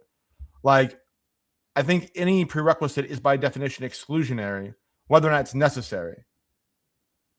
Like, it's not the only condition, it's one of them, but this one would have more limiting than others. If I'm misunderstanding you, let me know. Why is that such a hard thing to require from people? To say, hey, look, this is the most fairest and even level of playing field to give you the right to vote. Or it doesn't matter what your race is. It doesn't matter if you're black or white. It doesn't matter what sex you are, what gender you are, what you assign to, or what you identify. Actually, sorry, I do think it does mean all prerequisites are necessary conditions. They're not sufficient conditions. So to be 18 is necessary to vote. It's not sufficient. You also have to not be a felon. You also have to be a citizen. Being a citizen is necessary. I don't think it all sits in all situations. So, for example, if you have a prerequisite class, like you have to take English 1102 before you can take British literature in college, the fact that you've taken the English, the 1102, like the basic writing class, is something you need to get into the British literature class, but it's not the only thing. There could be other prerequisites. So I think in this instance, necessary condition functions synonymous or functions indistinguishably from a precondition. If you can, or prerequisite rather, if you can think up a scenario where it doesn't, I'd be interested to hear it. I'm not saying it isn't out there, but I just can't logically think right now in my head why they wouldn't be synonymous in this instance. It doesn't matter what your religion belief is. It doesn't matter how much money you have or your family background. All it matters is, do you serve this nation and have you demonstrated that commitment to it? I don't know why that's such a hard thing to ask, or why you think that is absurd to even require. Oh yeah, a prerequisite, or even in this case, like in certain instances, maybe military service as a prerequisite could be waived. For example, it could be waived, and this could have been a point he could have made if he wanted to, would be that, okay, if you have a health condition, we will waive the prerequisite to vote, just the same way as we would waive your military service because you couldn't serve. So I'm not saying a prerequisite is inwaivable, right? I'm saying that as long as the prerequisite exists and it's not waived, it would be a necessary condition. People to give them the right to vote. I think it's absurd not to look at history and to talk about military juntas or left-wing Soviet politburos coming to power through the military. Like, once they get control of who serves in the military and the military is who votes, it's a dictatorship basically right away. It's not a dictatorship because a veteran can no longer be in the military, but he has the right to vote because he has demonstrated his commitment. Right. So he doesn't have to agree. The veteran doesn't have to agree with the current political party. He can vote against it. Right, but we're talking about in the future, in 10 or 20 years. In the future, 10 or 20 years from now, there's going to be veterans. And they don't have to, they may not politically align with the government in power, and they could vote him out. So another problem I have with this is that politicians, when they're pandering only to people who served in the military, the way to get promoted into the military is to go to war and to blow people up, basically. And first of all, that's horrible for you to even say that. It's not. Yeah, that's a silly argument. But the only way people promote him, you have to test. You have to show competency. You have to meet requirements. You have to go through an NCO course to even become a non-commissioned officer. Don't just say that people only promote by blowing people up. That just shows you your lack of knowledge of military service. Do you think the politicians would vote for larger military budgets if the people voting for them were only military? I'm sure that the defense budget would probably increase to some substantial amount. I don't know how much substantial amount that is, because a good leader was also going to be like, sure, we may need to have more. Well, you can, the same way you can waiver. I mean, so as long as Google agrees with me for once. So I think as long as the precondition is there, it becomes a necessary condition. But you can waive a prerequisite. You can waive a prerequisite. Yeah, it is bad. Yes, we've been down there. You missed that part, Chipingo. allocating funds here, but that doesn't mean that we don't have to take care of these things over here too. So a good benevolent leader is not going to be ruling with an iron fist in one direction and and cut off everybody else. That's right. absurd. So in every scenario, you're talking about the perfect benevolent leader, but I'm talking about reality where Kamala Harris could be president or. That's not reality because Kamala Harris is not president. So can we, if we're going to talk They're just talking past each other and nothing to do with the topic. about reality, use reality. She's currently leading the race for primaries to be the contender. She didn't win last time and she's probably not going to win this time. So But Biden did win, so this has nothing to do with anything.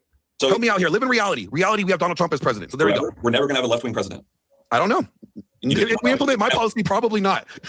Right, that's what I'm saying. Your policy is going to lead to a one-party state. Basically, whoever's in power first gets to shape their electorate forever. No, I think mine opens up the third-party option as independents a lot more because independents do defend this nation. There's What the hell does this have to do with anything? Nothing. a lot of independents that vote Republican, but because they vote Republican, they don't have a big enough party. So I think that your approach is narrow-minded. I would say it's narrow-minded to say that there's never going to be a left-wing president who will use the weapons that you gave them, the political weapons, to shape the electorate against you. I think it'll backfire. Sure, maybe in a hypothetical world that you're in. I mean, I'm just saying in reality, I don't see how that's going to happen. But sure, Okay, in reality, there's never going to be a left-wing president. Okay, it's possible. And if we implement military service and national defense or national service as a prerequisite to vote, I think most lefties don't serve in the military. Most lefties try to live on welfare and take benefits from this nation. They rather. I don't think you know what you're talking about. Right? Extract from this nation, then give to this nation. So no, I don't think lefties are going to be serving this nation. I mean, history already shows that. I mean, just look at the common lefty today, the blue-haired liberal with the nose piercings and all the purple hair and the pink toenail polish. They're not going to serve in the country. They're not serving this national defense.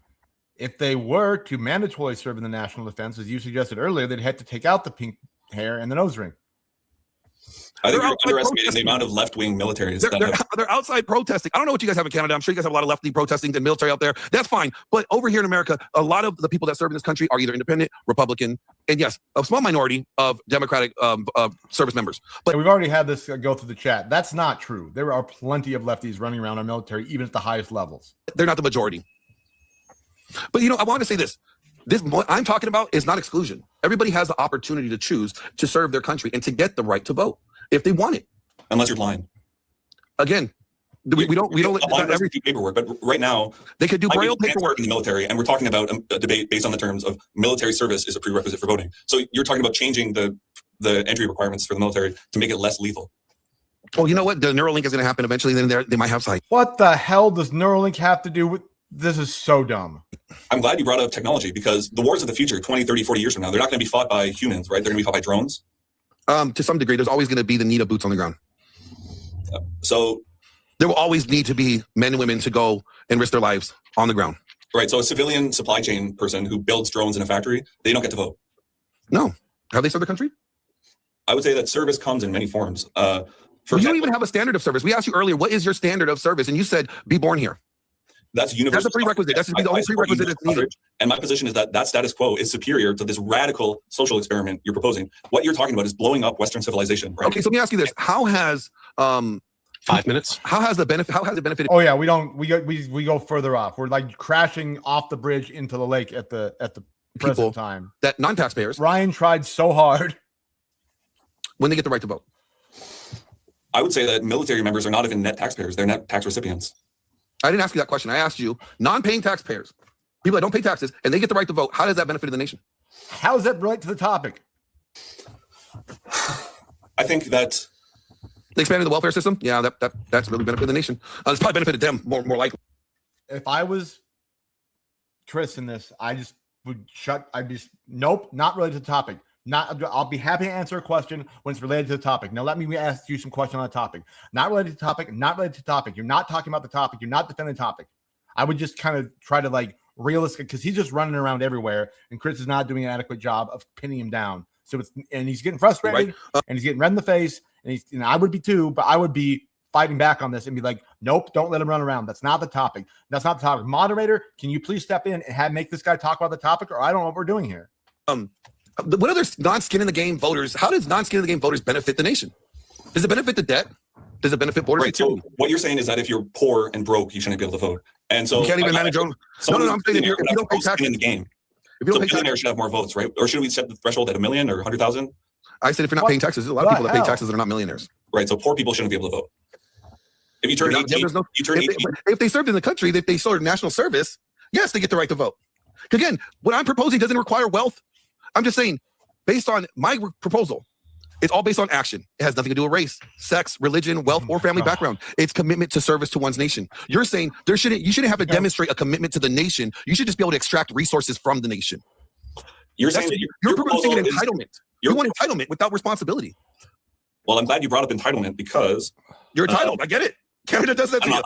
I think it's more entitled to say that. Stop your goonish freaking ad hom laughing about is being born in Canada. It doesn't matter. A Guamadian could argue the topic. A North Korean could argue this topic. Anybody could argue this topic, except apparently you, Glenn. You have to complete a specific type of service in order to vote. And I think it's entitled to say that we should blow up Western civilization and do this radical utopian social experiment because I don't like democracy. I think democracy is imperfect. So no, it's still democracy. It's still democracy. It's not democracy. 95%. Then you know what? I want you to give the 5-year-old next 5. Oh my God, we're back to the 5-year-olds voting. 5-year-old, just see. I want you to give them your keys, let them drive. Because you don't think there should be a standard barrier entry for them to operate a motor vehicle because they should have the right. Nobody said that, and it's not relevant. They're born here. Let them drive. That's a very cute reducto ad absurdum. No, that's what you're saying. Because in principle, I'm not saying that 5-year-olds should be able to vote and drive. No. Also, you think there should be standards, such as being 18. Yes. So the only standard should be age. Only standard should be age. That's what universal suffrage is. That's what the status quo is. And I'm arguing that's not something that we've had in this country. As opposed to disenfranchising. I would say the more social experiment that proved to be wrong was the 19th and starting universal suffrage. Okay, great. Debate that somewhere else. Debate that another day. Because prior to that, you had to demonstrate a level of responsibility and commitment to this nation. You had to show that you had skin in the game. That you had something worth fighting and defending for, not just because you were born. No, you didn't. Prior to the 19th, you just had to be a man and a property holder, and mostly man. Here. Stripping the right to vote from 95% of American adults would be the most radical social experiment in the history of the most radical social experiment was giving people that had no skin in the game of power and authority to wield over other citizens. The topic is not what's the most radical experiment in United States history. Without demonstrate any form of responsibility with that said power. Women. No, it wasn't just women. Do you not know the history? The 19th didn't just give women the right to vote. You're right. He has to be like, at least I'm not in the Air Force. Okay, but you're saying giving women the right to vote is more radical than stripping 95%? No. Do you know what the 19th Amendment? 1 minute. I don't know the nuances. No, I know it gives. Okay, so it wasn't just women. Okay, who else was it? It implemented sex was no longer going to be a discriminator, but it was sex, wealth. It was you didn't have to be a property owner at the time. Okay, so there was a lot of other things. I think we're getting a little on the rails on the 19th Amendment. Okay, good. You've been off the rails for fucking 7-8 minutes now. I think, we've flown across the country. We boarded the train they're building in California. That doesn't go anywhere. That's the train we're currently on. Big picture, what we're talking about is blowing up Western civilization built on democracy in order. What are you talking about? What was you said you want this system. What was it built on before? Lead to a right-wing party. What was it built on? One at a time. Chris, finish your point. Glenn, respond. I'm talking big picture here. He's trying to blow up society because he thinks democracy has imperfections, which is true, but I believe the status quo is superior. Glenn, short response. Yeah, prior to women's suffrage and the right to vote, there was skin in the game required for those who voted in America. And that didn't blow up Western society. That actually maintained the standard of barrier of entry. Time's up, gentlemen. So we have finished our second open round. Debaters, prepare yourself. When we come back, it's closing time. And for you in the audience, how do you... For those of you in the audience who haven't bashed your head into a bloody pulp on a cinder block or gouged your eyes out with a spoon, you can vote after this. Do your best, because this is where you crystallize your position, send your opponents packing, and give the audience the final thought for them to decide how to vote on who has won this debate in the Contender Series. Chris, you had the negative, so you have the first word in the closing round, and then Glenn, you'll have the last word in the debate. Chris, your time starts when you do. There are only two societies we can point to model today's proposition. The first is ancient Sparta. In Sparta, in order to vote, you had to survive brutal training, you had to be in peak physical condition, and you had to personally fund the military mess halls. And this system completely shut out farmers and servants from society who actually fed the nations. And the ruling Spartan class became increasingly small, fragile, and paranoid, and surrounded by disenfranchised, resentful subjects who hated them. For centuries, Sparta could only maintain their grip on power by brutally repressing the slave underclass. And I believe that's exactly what would happen in America. The people would grow resentful and rise up. I would grow resentful and rise up. People would demand their liberty back, and you'd have to repress them via censorship, via killing them, via jail. And that's the reality of what would happen. This would be the most unpopular proposition in history. American people would not stand for it. Sparta collapsed because eventually a foreign army marched into their territory and freed the slave class who hated their masters. That's the only applicable lesson we have from history. If you don't have the consent of the governed, you can't really legitimately or sustainably govern. And the second example we have is Starship Troopers, which is There you go. the Here you go, fictional Trippier, Terran bro. Federation from the sci-fi movie Starship Troopers, which is a parody of fascism, where the slogan for the Terran Federation was "Service guarantees citizenship." This model makes much more sense in like a fantasy star universe where you can romanticize service, where you're fighting for existential survival and you're fighting for the human race against giant space monsters. But being shipped to Bahrain or Kuwait to fight Israel's wars, or to Germany or to Japan to sit in an air-conditioned office and crunch numbers, or to Fort Bragg to serve chicken fingers for 2 years. I thought we fucking made it all the way out without mentioning. I had so much hope that we make it out of a debate without mentioning Israel making America fight its wars. The cafeteria is not a strong argument for building the character of a voter. It was. What's missed a lot in the Starship Troopers universe is that the mandate for becoming a citizen involved national service, not just military service. And that's actually broader than what we're talking about today. Again, I think we should be restricted to military service as the prompt, because that's what the prompt was. And my point about bringing up Sparta and bringing up Starship Troopers is that this is a fantasy world where my opponent wants to live in like one big LARP. He wants to LARP as an Agent Spartan, or LARP or as a Starship Trooper. Or LARP as an Air Force dude. And we don't need to look like Ancient Sparta or to look like Starship Troopers to love this country. And I love America too much to watch people's liberty be taken away for like the most radical dystopian social experiment of all time. And America was founded as a Christian nation, and I believe this would also be completely antithetical to Christian morality. Maybe you could have brought that up in your opening. I don't know how it would have landed, because I don't think you get very far with it, but it might have been nice to mention that in your opening. It's a grounding principle. I don't know. Christianity does not teach that the physically strong are entitled to rule over the weak. Christ himself identified with the sick, the disabled, the poor, the blind, and the powerless. He taught that greatness consists in serving others and not using your service as a claim to dominate them. He's going to hook you on those words right there. I know it sounds like you pre-wrote your closing, which is a good idea, but his whole service, you're going to let him sneak his whole, I just mean national service, not military service, back in by the words you're using there. You got to be careful. If you have a pre-written closing out there, yeah. No, he's more well-reasoned, but he's getting run around on because he's not willing to put his foot down to like state his claims. He's also arguing stuff beyond the prompt too, which doesn't help. But yeah, he's much more like, you can track his arguments better. I'm just warning that if you ever have to do a closing argument that you've pre-written and something's come up during the whole debate that the guy's been running around on and twisting your words on is in that pre-written closing argument, take a big red pen and strike it out. Christian soldier should serve his neighbors to protect his neighbors, not to strip his neighbor of citizenship. Yeah, you're true. To tell the disabled or the blind. That's right. Or the I think maybe they chose these two people for this topic because it is an Air Force vet and a Canadian national. That might be why they chose this topic for these people. Disqualified, that they're politically inferior because they can't wear a uniform. Again, it's a complete inversion of Christian morality. So let's be honest about the philosophy we're talking about today. My opponent is arguing a Nietzschean position, not a Christian position. He's channeling Friedrich Nietzsche's will to power, where the pagan believe that the strong and the armed and the physically elite are inherently entitled to rule over weak people. And I believe... See, he didn't make that argument, though. He made a lot of shitty arguments. That was not one of them. That worldview belongs in a textbook on fascism, not in the modern American Republic.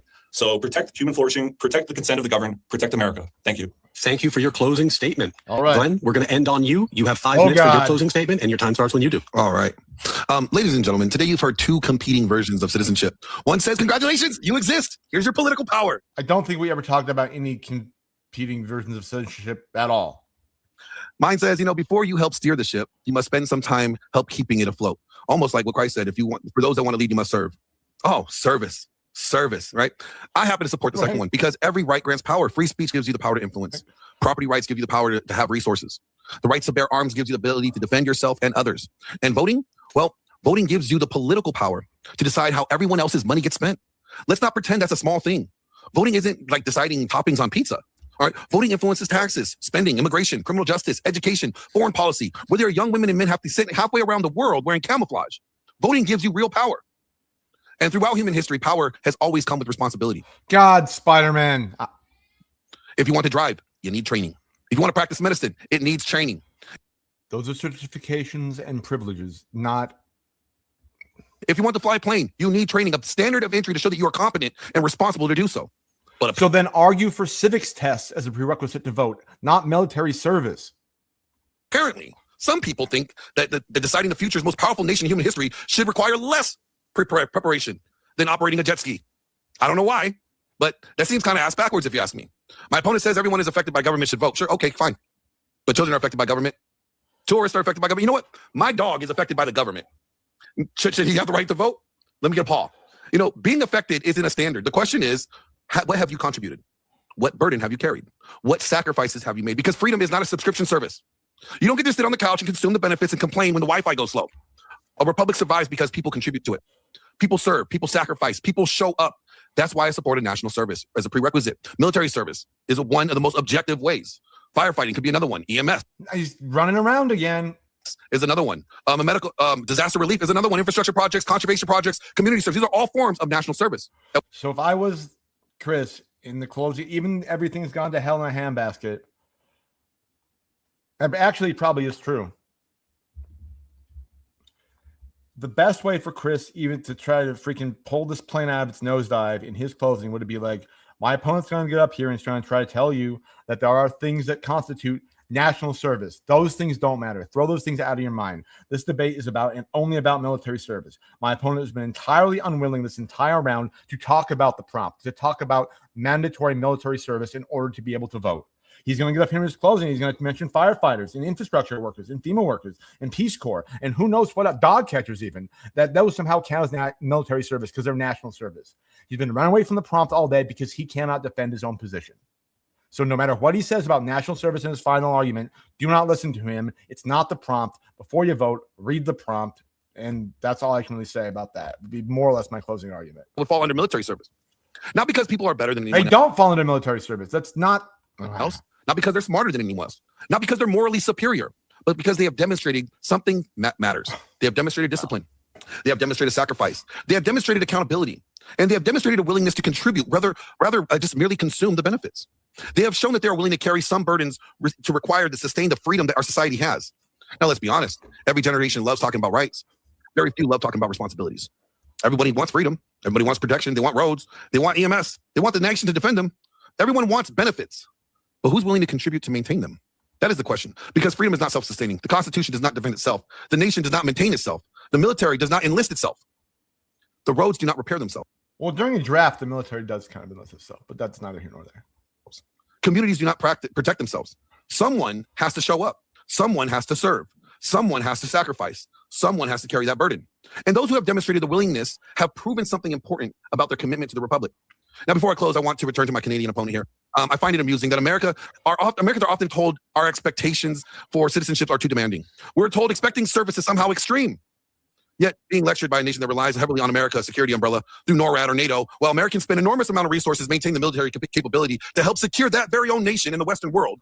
Which has fuck all to do with whether or not military service should be required to vote. Is lecturing me.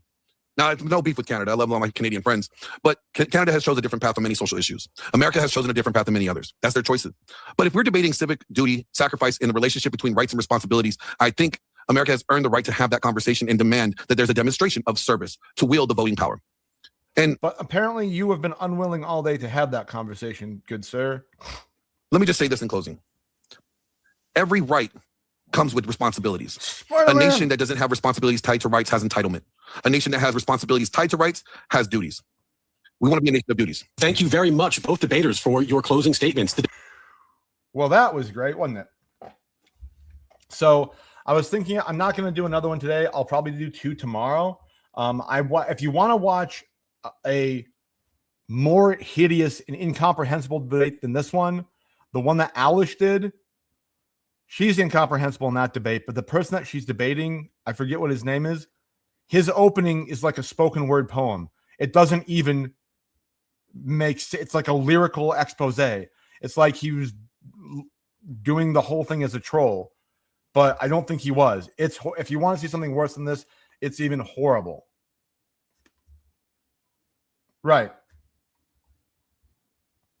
So I think that's what we'll do for today. Thanks for coming out again, guys. I'll try to find a better. I think some of the ones that are coming up on one is whether or not. So the prompt for the Alish one is whether or not masculinity is in crisis.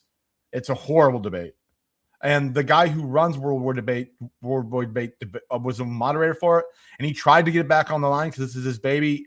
It was unsalvageable. It was unsalvageable. He did a decent job trying to. But he ended up arguing. He ended up in a very not so erudite way, arguing with both of the competitors. So I'll give you a link to that one. I'll see if I can find it. Oh, yeah. Also reminds me, too. I announced it at the beginning. I'll announce it again at the end. Boom, boom. there's going to be a live debate show called Battleground Nashville. It'll be on September 11th. It'll start in the morning. There'll be a series of debates, hour-long debates, live debates. It'll be live streamed as well. Following that, there'll be a lunch break. Following that, there will be an evening of debates, culminating in a dinner, and then some open bar and mingle time, and then a headline debate. That'll be an hour and a half to 2 hours. And then following that, here's the link. Let me put Grid up here. I forgot to do that this time. Boom, boom. If anyone wants to come up on stage, Grid wants to. Cool. Grid can come up and talk about this better than I can. Hey, take care, Varian. Take good care. Here you go, Grid.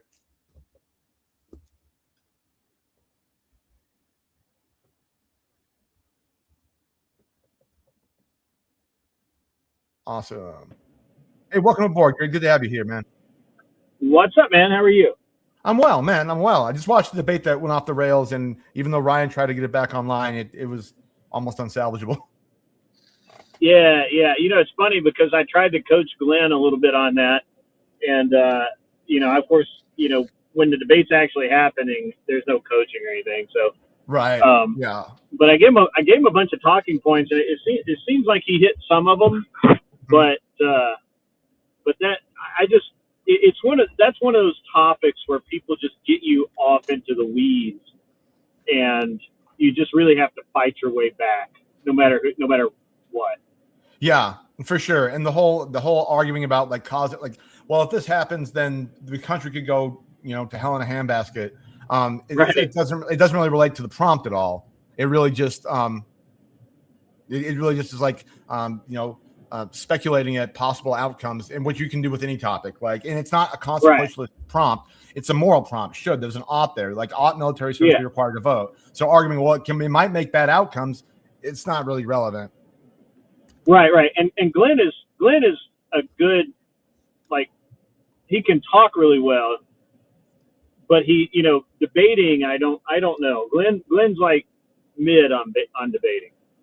Yeah, and it seems like he pushes. It's one thing I noticed at the beginning. Maybe again, it's just a topic, but he has a very aggressive cross-examination style, which is fine if you're asking good questions. If you're asking questions that don't make sense, if you're like, well, should 5-year-olds be allowed to vote?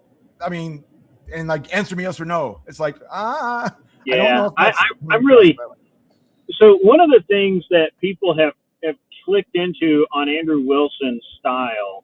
Mm-hmm. And he actually says it because in his Debate University, now I have the original one I bought for my son last year. I don't have the new one because my son seems just kind of meh about debate. I think he wants to be like Model UN or something, but anyway, so so in one of the things that Andrew talks about, and you can see this in some of the acolytes that follow his technique, as much as they possibly can, is putting them to the question, right? Where you ask a question and you say no answer, and somebody says and so they'll ask some stupid ass question like, what colors, would you wear barrettes in your hair? And if I was, and I'd be like, well, that's nonsensical. I don't really care about that. Let's talk about the point. No. Answer the question. Right. And I'm like, bro, I don't know what the fuck you think you're doing here, but that's not how this works. Right. I can literally say, yeah, I'm just not going to answer that. Let's move on. And that's a fair tactic. So, but it's very interesting because that is one of Andrew's tactics, which works really well if you are capable of running an internal critique, as Andrew is, or you are using an applicable, a couple of different things. Line of argumentation. Well, that's the thing too. Is people get this mistaken notion because of Andrew Wilson of what an internal critique is, and an internal critique is you assume the entire position of their argument and show it's logically contradictory by its own terms. But people, that happened in one of the debates I reviewed earlier in the World War series, is somebody was saying, answer my internal critique. And it wasn't an internal critique. It was an external argument. So just saying internal critique over and over does not make anything an internal critique. Yeah. Right. And and telling someone to engage with a hypothetical is stupid as well. If it's an absurd hypothetical, I'm going to say, well, that's absurd, and I'm not going to engage with it, right? Like, right. You know, like if you put, you know, you turned your sister to prostitution. Well, I would never do that. That's hypothetical. But what if you did? And I'd be like, well, no, I'm sorry. That's an absurd hypothetical. I'm just not going to. I'm not entertaining it. Like, right. What do you want? Exactly. Like, ask me something relevant, or tell me. It's totally irrelevant. Or tell me, or I'll even extend an olive branch one further. Like, tell me the point you wanted to get out of asking that question. Yeah. Like, tell me the conclusion you were going to, and we can move on. And there's kind of a famous one where Ben Thorpe asked Speakeasy, would he rather suck Ben Thorpe's dick or Destiny's dick? There you go. And rather than just saying, Ben, that's totally absurd. I'm not gay. I'm not sucking either dick. Right. like that's totally absurd. I can't entertain your hypothetical. And that's what I do. If somebody tries to get me in a gotcha hypothetical, if it's something that's absolutely absurd, I say, hey, that's absurd. I'm not even entertaining this hypothetical. Like, this is like totally irrelevant. You know, give me a relevant hypothetical and we can deal with it. And they go, oh, you want to answer the question? Oh, you're running. I'm like, no, fucker, shut the fuck up. Right. Give me a hypothetical that's based in some form of reality and we can deal with it. Or that relates to the prompt in some way or the other, right? Like, you can give weird hypothetical. Like, the purpose of a hypothetical is to try to distill out one salient point from the argument. But if the hypothetical is just completely absurd and doesn't actually get anywhere, if you're just trying to gotcha, then the hypothetical is absurd. And if you were put in that situation and you deal with the hypothetical like you just bite the bullet and answer it, right? That's dumb. Now, what happens is they watch Andrew Wilson, or they watch Jay Dyer, or they watch some of these other really, good debaters who will say, well, I forget the guy's name, but hey, random Muslim scholar. Yeah. Is it true that in your religion that you guys support this marriage practice? And the guy says, yes. Right. Okay. So let me give you this hypothetical. If your uncle came to you and wanted to marry your daughter, you would say yes. Like, and no. That's a relevant hypothetical, right? Because you just said that this is I follow this tradition. Okay. So and in this specifically in the national debate last year. Yeah, I saw that one. Andrew Wilson got the guy to bite the bullet, right? And what you're trying to do with the most hypotheticals is get someone to bite the bullet on a relevant point. Getting someone to bite the bullet on whether or not they would suck Destiny's dick or Ben Thorpe's dick it's a gotcha. It could show weakness. It could make fun of them. It could undermine their position. But it doesn't actually do what you need the hypothetical to do. And it's really a waste of time. And I don't entertain those personally. If I'm debating somebody and they're gonna pull some shit out of their ass like that, I'm gonna make them look like a fucking idiot by just saying, yeah, it's not relevant. Can you make a relevant point, please? Right. And then they lose their mind.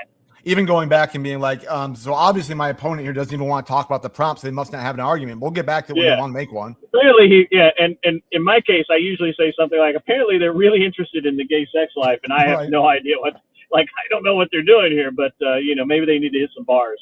Yeah, right. They got clubs for that. They got apps for that. Yeah, but sorry, go ahead real quick. Why don't you talk about the Nashville thing? Yeah. So Nashville's going to be off the chain. We are running into a little bit of a problem with the raffle for the tickets. So in Tennessee and Texas, where we have people right now, the raffles are not legal. And so we may have to do like a sweepstakes or something. Right. Not really sure to get these tickets out there. Or we could do like an auction sort of deal. But the raffle, we're flying. I feel like we're flying a little too close to the sun. Sure. And you don't want to have any of that come up. There are states that do things that are are akin to raffles, but call them sweepstakes and they're allowed. So check on that. If we had time, we could set up a sweepstakes where we give you the option to mail in a free entry, or for $20 you can buy an instant entry. Right. We could do that, and that may be the way we go forward. That's more work on my part, because I pretty much have to figure out how to track that, and we'd have to use one or two different payment methods, which not everybody may use, and Right. it could be a little more work. Yeah, it could be a little more work. Alternatively, we may be able to, and this is super underhanded, but I'm not above being a little bit underhanded. Fair enough. But we could run it out of the UK. Okay. And all of the money would be collected in escrow in the UK, and then it would come to me. Okay, that would make sense. I mean, yeah, or like Cayman Islands Bank or something. Yeah. I mean, I'm, again, we're pushing the envelope, but so we'll see. All right. Well, tell me what the program will be. Yeah, what the program will be when it goes off. So we have 30 tickets to raffle off 2 Word War debates. There are no more cheap. These are the value tickets, which I wouldn't consider them the cheap seats, but they are the least expensive ticket that you could buy until yesterday, when they all became mine. So the last 30 value tickets, I have the last 30 of them. We're raffling them off to promote the event. It's ideally what it will be is $20 per chance to win. You can buy as many as you want, and then we draw.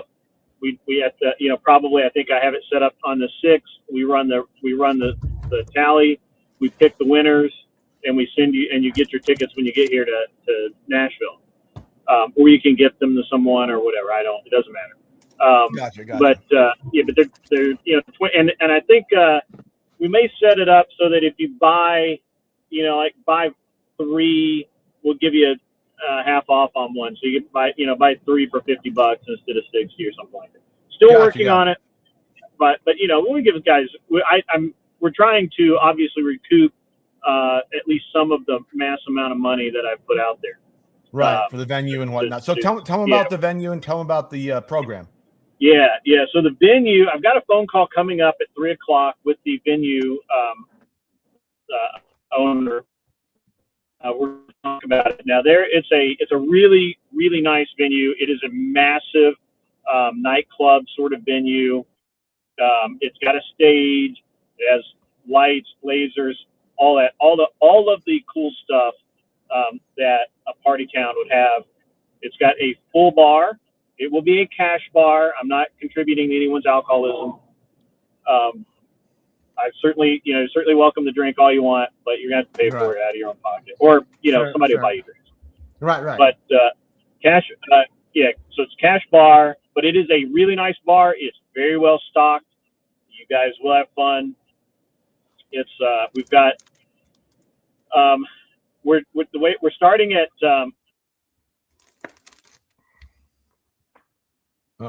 and sorry, hey, you cut out there. You said we're starting at, and it cut out. Between 11 and noon. We're gonna try and start between 11 and noon. Awesome. Can you hear me? Okay, yeah, right. You're good. You're good now. All right, good. So between 11 and noon, we'll start. We're going to run about an hour and a half on the debates. It's going to be a 5 to 7 minute opening statement,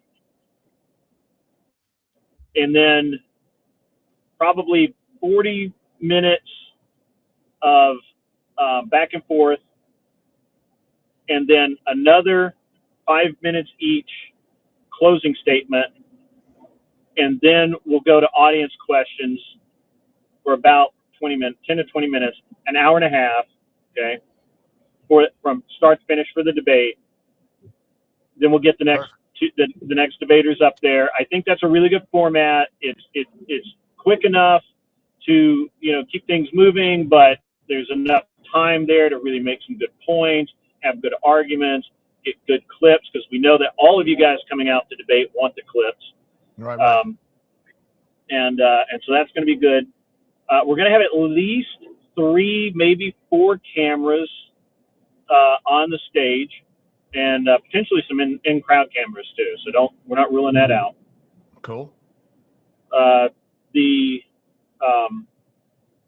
then I think we're gonna run 2.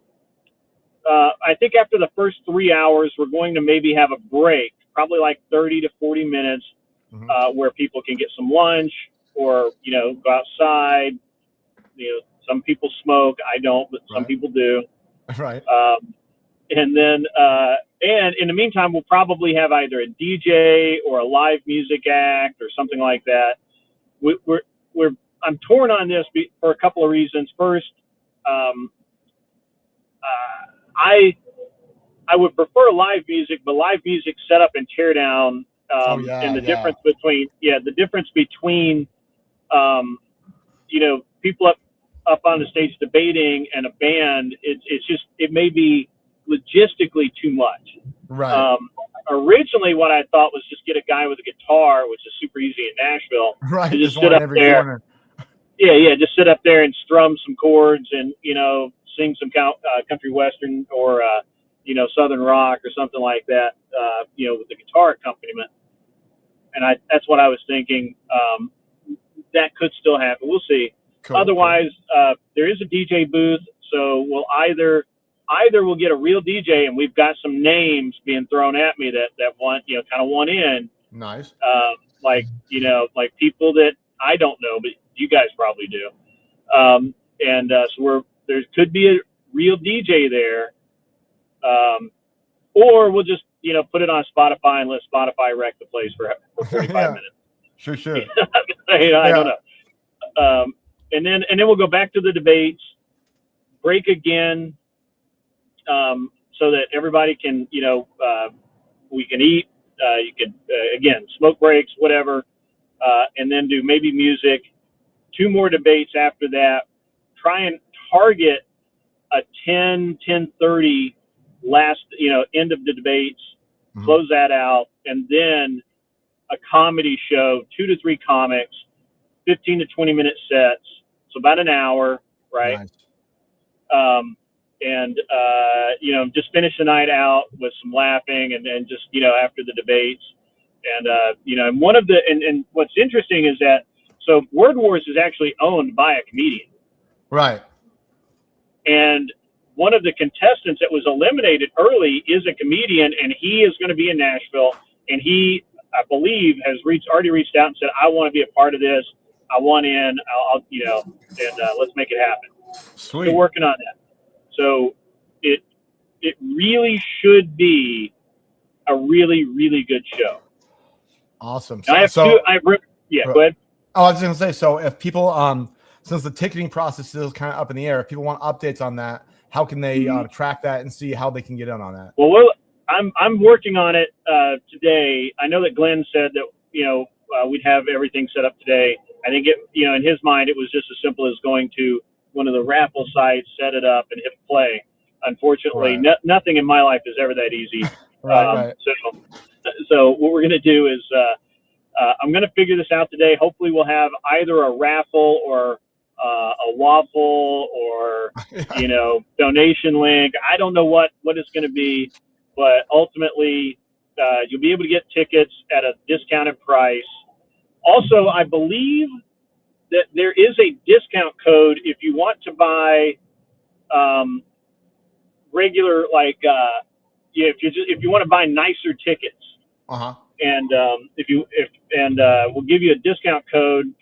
I got to get that from Tom, but I believe there's a little. It's not a lot. I think it's 10%, 15%, something like that. I don't remember what it is, but it helps me out because it helps them track how effective we are. Right, that makes sense. And cool. So, would that launch on like a website or on your YouTube? Yeah, that'll be on YouTube and that'll be on the website. Merch is coming. I've got the shirt. The shirts are uploading now. Cool. So you will be able by, I think, as long as the computer doesn't decide there's any issues with the spitting out the shirts,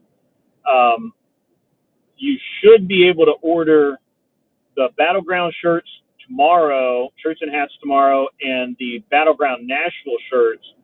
I think by late tomorrow afternoon, you should be able to order a Battleground Nashville event T-shirt. And of course, we'll have those there as well. Cool deal. Yeah, Awesome. yeah, and it's going to be great. I mean, right now, the lineup's looking good. I know you're planning on coming out. Vince, Yep. who you're going to debate hopefully Saturday night. He's gonna be there. We're gonna get you guys some new dance partners, so you don't have to go back. No, Go back. good. And we've got a whole list of people who have reached out and said, I want to be a part of this. Cool. And which is great. Like that's awesome. Now, one of the things is that I'm up in the air because we have room for 200 people Right. in the venue. They're selling 400 Word War debate tickets, and if you Okay. have a Word War debate ticket, you can come to my event for free. Okay. So it might get a little crowded. It might get a little crowded. You might have to wait in line. Right. Like at a real club and stuff. Yeah. the bouncer may not let you in. So I suggest that you get your tickets and you show up. Right. I don't know that we are going to sell tickets ourselves, although we should. Okay. But you definitely have to have a Word War debate ticket to get into the event. Obviously, unless you have one of our tickets, which we haven't decided whether or not we're even going to do. Right. But right. Gotcha. the list of names of people who are up in the air that want to be there. So right now I can tell you that Enrique Tarrio, former leader of the Proud Boys, Yeah. he wants to be there. There's a very specific debate he wants. We think we can get it for him. So that's pretty legit. That's pretty legit. He just got completely pardoned just Right. months ago. We've got some people. We got some lefties from the Unfuck America tour that are talking to us about they would like to come be a part of it. The problem is that I think we have too many people that want to be a part of this. Right. That's what I'd imagine the problem would be. Yeah. Right now, most people right now are whining that they can't get enough people to show up. I'm whining that I have so many people. I need to do three events. I need to do 3 days of this shit because I got so many people that want to be a part of it. So yeah. That's the problem you want to have, I guess. It's better than the opposite. And what's really interesting is that I don't seem to have any problem getting lefties.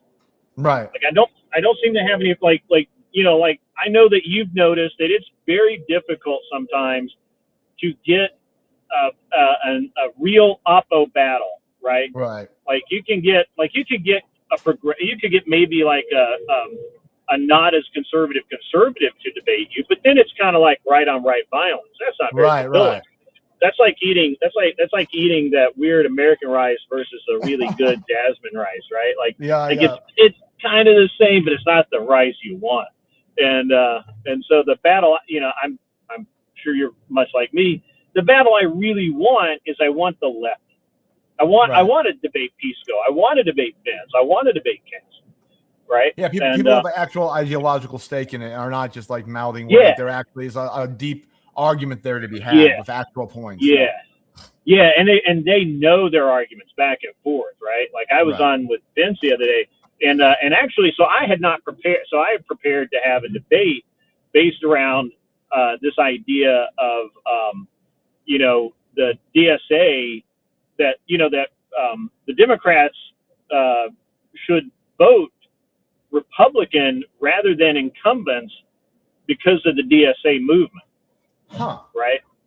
Because the incumbents are aging out, and they're whether or not you want to admit it, they're tacitly endorsing a lot of the DSA candidates, and they're ignoring how dangerous these DSA people are. Right. And once so once these people get into office, then it's not going to get better. It's going to get worse. And so the right thing to do is and let's just face it, the modern right is not right. No, they're not. You know, like they're more lefty than, you know, it's like. Yeah, they're more politically to the left than the Democrats than they ever have been. Yeah. So, and so I was all prepared to have a real argument about that, and it became a Trump bad argument. They mostly do that nowadays. Most arguments are Trump bad nowadays. Yeah, it just became Trump bad. Trump did this. Trump's I don't even Tisco's like in his he's not the actual president of the United States. He's he's the right. not really president. Whatever. So and so it's hard to have it's hard to have a debate when I hadn't prepared for any of that. Like they were asking me, "Oh, do you remember this?" I'm like, I mean, I knew that last year, right? But why are we debating this now? Like this is what is going on this here? Is not on the top. Yeah, exactly. We're supposed to debate. One thing and like yes, but Trump's evil. Yes, but he's a pedophile. Yes. The whole thing was just Trump bad, and that's why DSA is good. Is Trump bad? I'm like that doesn't make any sense. Right, exactly. No kidding. Yeah, so you can get into situations like that where you're just like, well, I mean, I had arguments to make, but we're not. But I'm on the wrong. It wasn't what you researched and prepped for. Yeah. It's like this is not what we came to talk about. Oh yeah, that's always frustrating. Yeah, it's always very interesting for sure. And so that's kind of where we were. But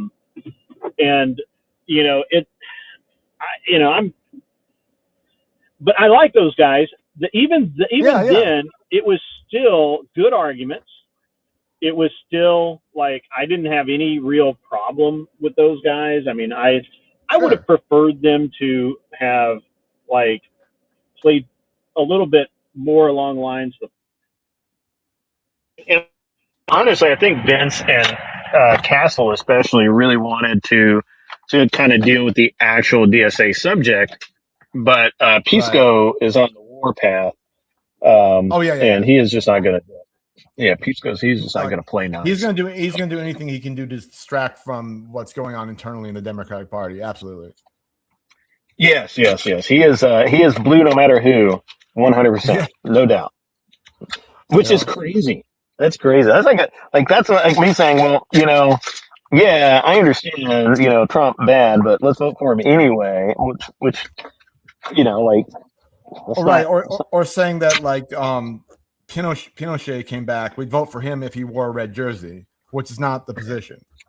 Yeah. No, you're right.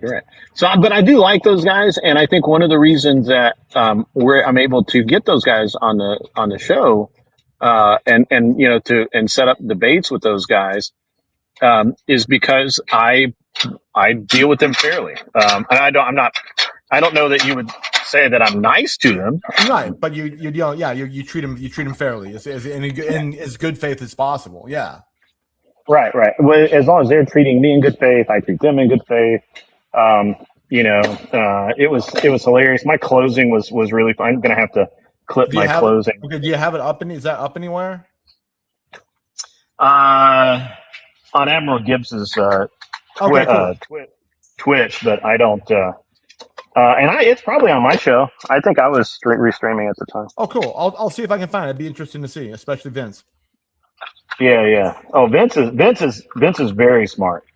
I could tell from my back and forth. He's gonna be a good time, but it'd be cool to have a little bit of a sneak peek of his style or whatnot. Yeah. He's intellectual. Good deal. He seems that way. Smart. Yeah, he's very smart. Well, hey man, I got a hard out at 4. Is there anything else you want to put out there before I gotta let you go? No, I think you were pretty fair with the debate. I think that Glenn knew he could do a better job. Like I said, he's a good dude. Great friend, but he's just not the best debater. But at least he kind of gets wound up and goes off on the side tangents that don't quite bring it back. But I mean. But at least he can admit that. At least he can say with a straight face, "Hey, I know I'm not the best debater." Right? So, hell yeah! And there's always room for improvement, man. And that's what we're all here doing. And the number of people who can't do that is staggering. Yeah, that is The true. number- That is true. The number of people out there who are just like, no, I am really a good debater. And I'm like, no, you really are not. You're really not a good debater at all. Like, what are you doing? And I think it's very funny. I don't know. Maybe that's kind of asshole-ish of me. No, we'll see. I mean, we'll see how he goes in the thing. I mean, I obviously had my critiques of him. I had my critiques of his opponent as well. I think they're objective. It is what it is. Yeah. I mean, I've never once in my life had a perfect debate. I'll tell you that much. Yeah. No. So I'm gonna be.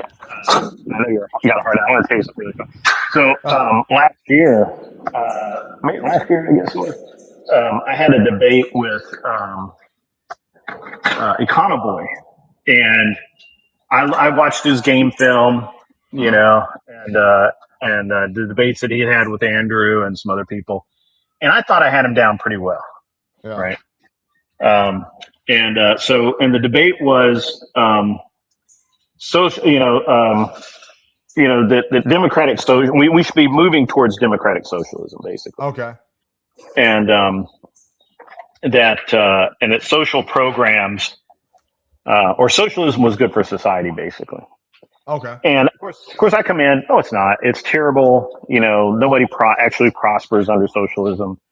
And so what I had bet was for my research, the direction I thought he was going to go was the public service model, right? Well, you like police, you like fire departments. Yep. Yeah, right. And that's where I thought he was going to go. But he went because in none of his other debates had he gone full commie. Oh wow! So he went. It left. was always he ran left. Yeah, he went full commie. I mean, full commie. And I was like, no way! He just went full commie. And so I wasn't prepared for that. I didn't have a debate strategy for him to go full commie. And then and of course he brought up what I did think he was going to bring up. It's who the hell is that? Denmark, Norway, the Nordic countries. Right. And I'm like, well, you understand that, they have the highest level of unemployment now because of that, blah, blah, blah, blah, blah. And of course, I've lost I was voted a loss by 1 point. Oh, okay.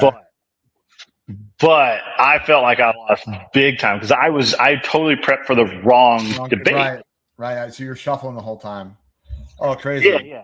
I'm trying to go from memory, and I'm like, I don't have these facts. Like I have an encyclopedic knowledge, but it's like the version of the encyclopedia that is in elementary school where the third graders have there's like a picture of Finland. Yeah, and half of it's missing.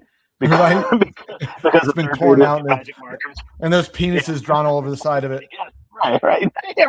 That's a version of facts I had, and I'm like, oh man, I am so screwed. Oh man. Hey, way to battle with it. Hey man, I'm sorry, I do have to go, but this has been fun, man. Hey, we'll talk soon. Hey, thanks everybody in the chat for listening to everything. God bless y'all. We'll talk to you soon. Yeah, absolutely. See you later. Bye bye.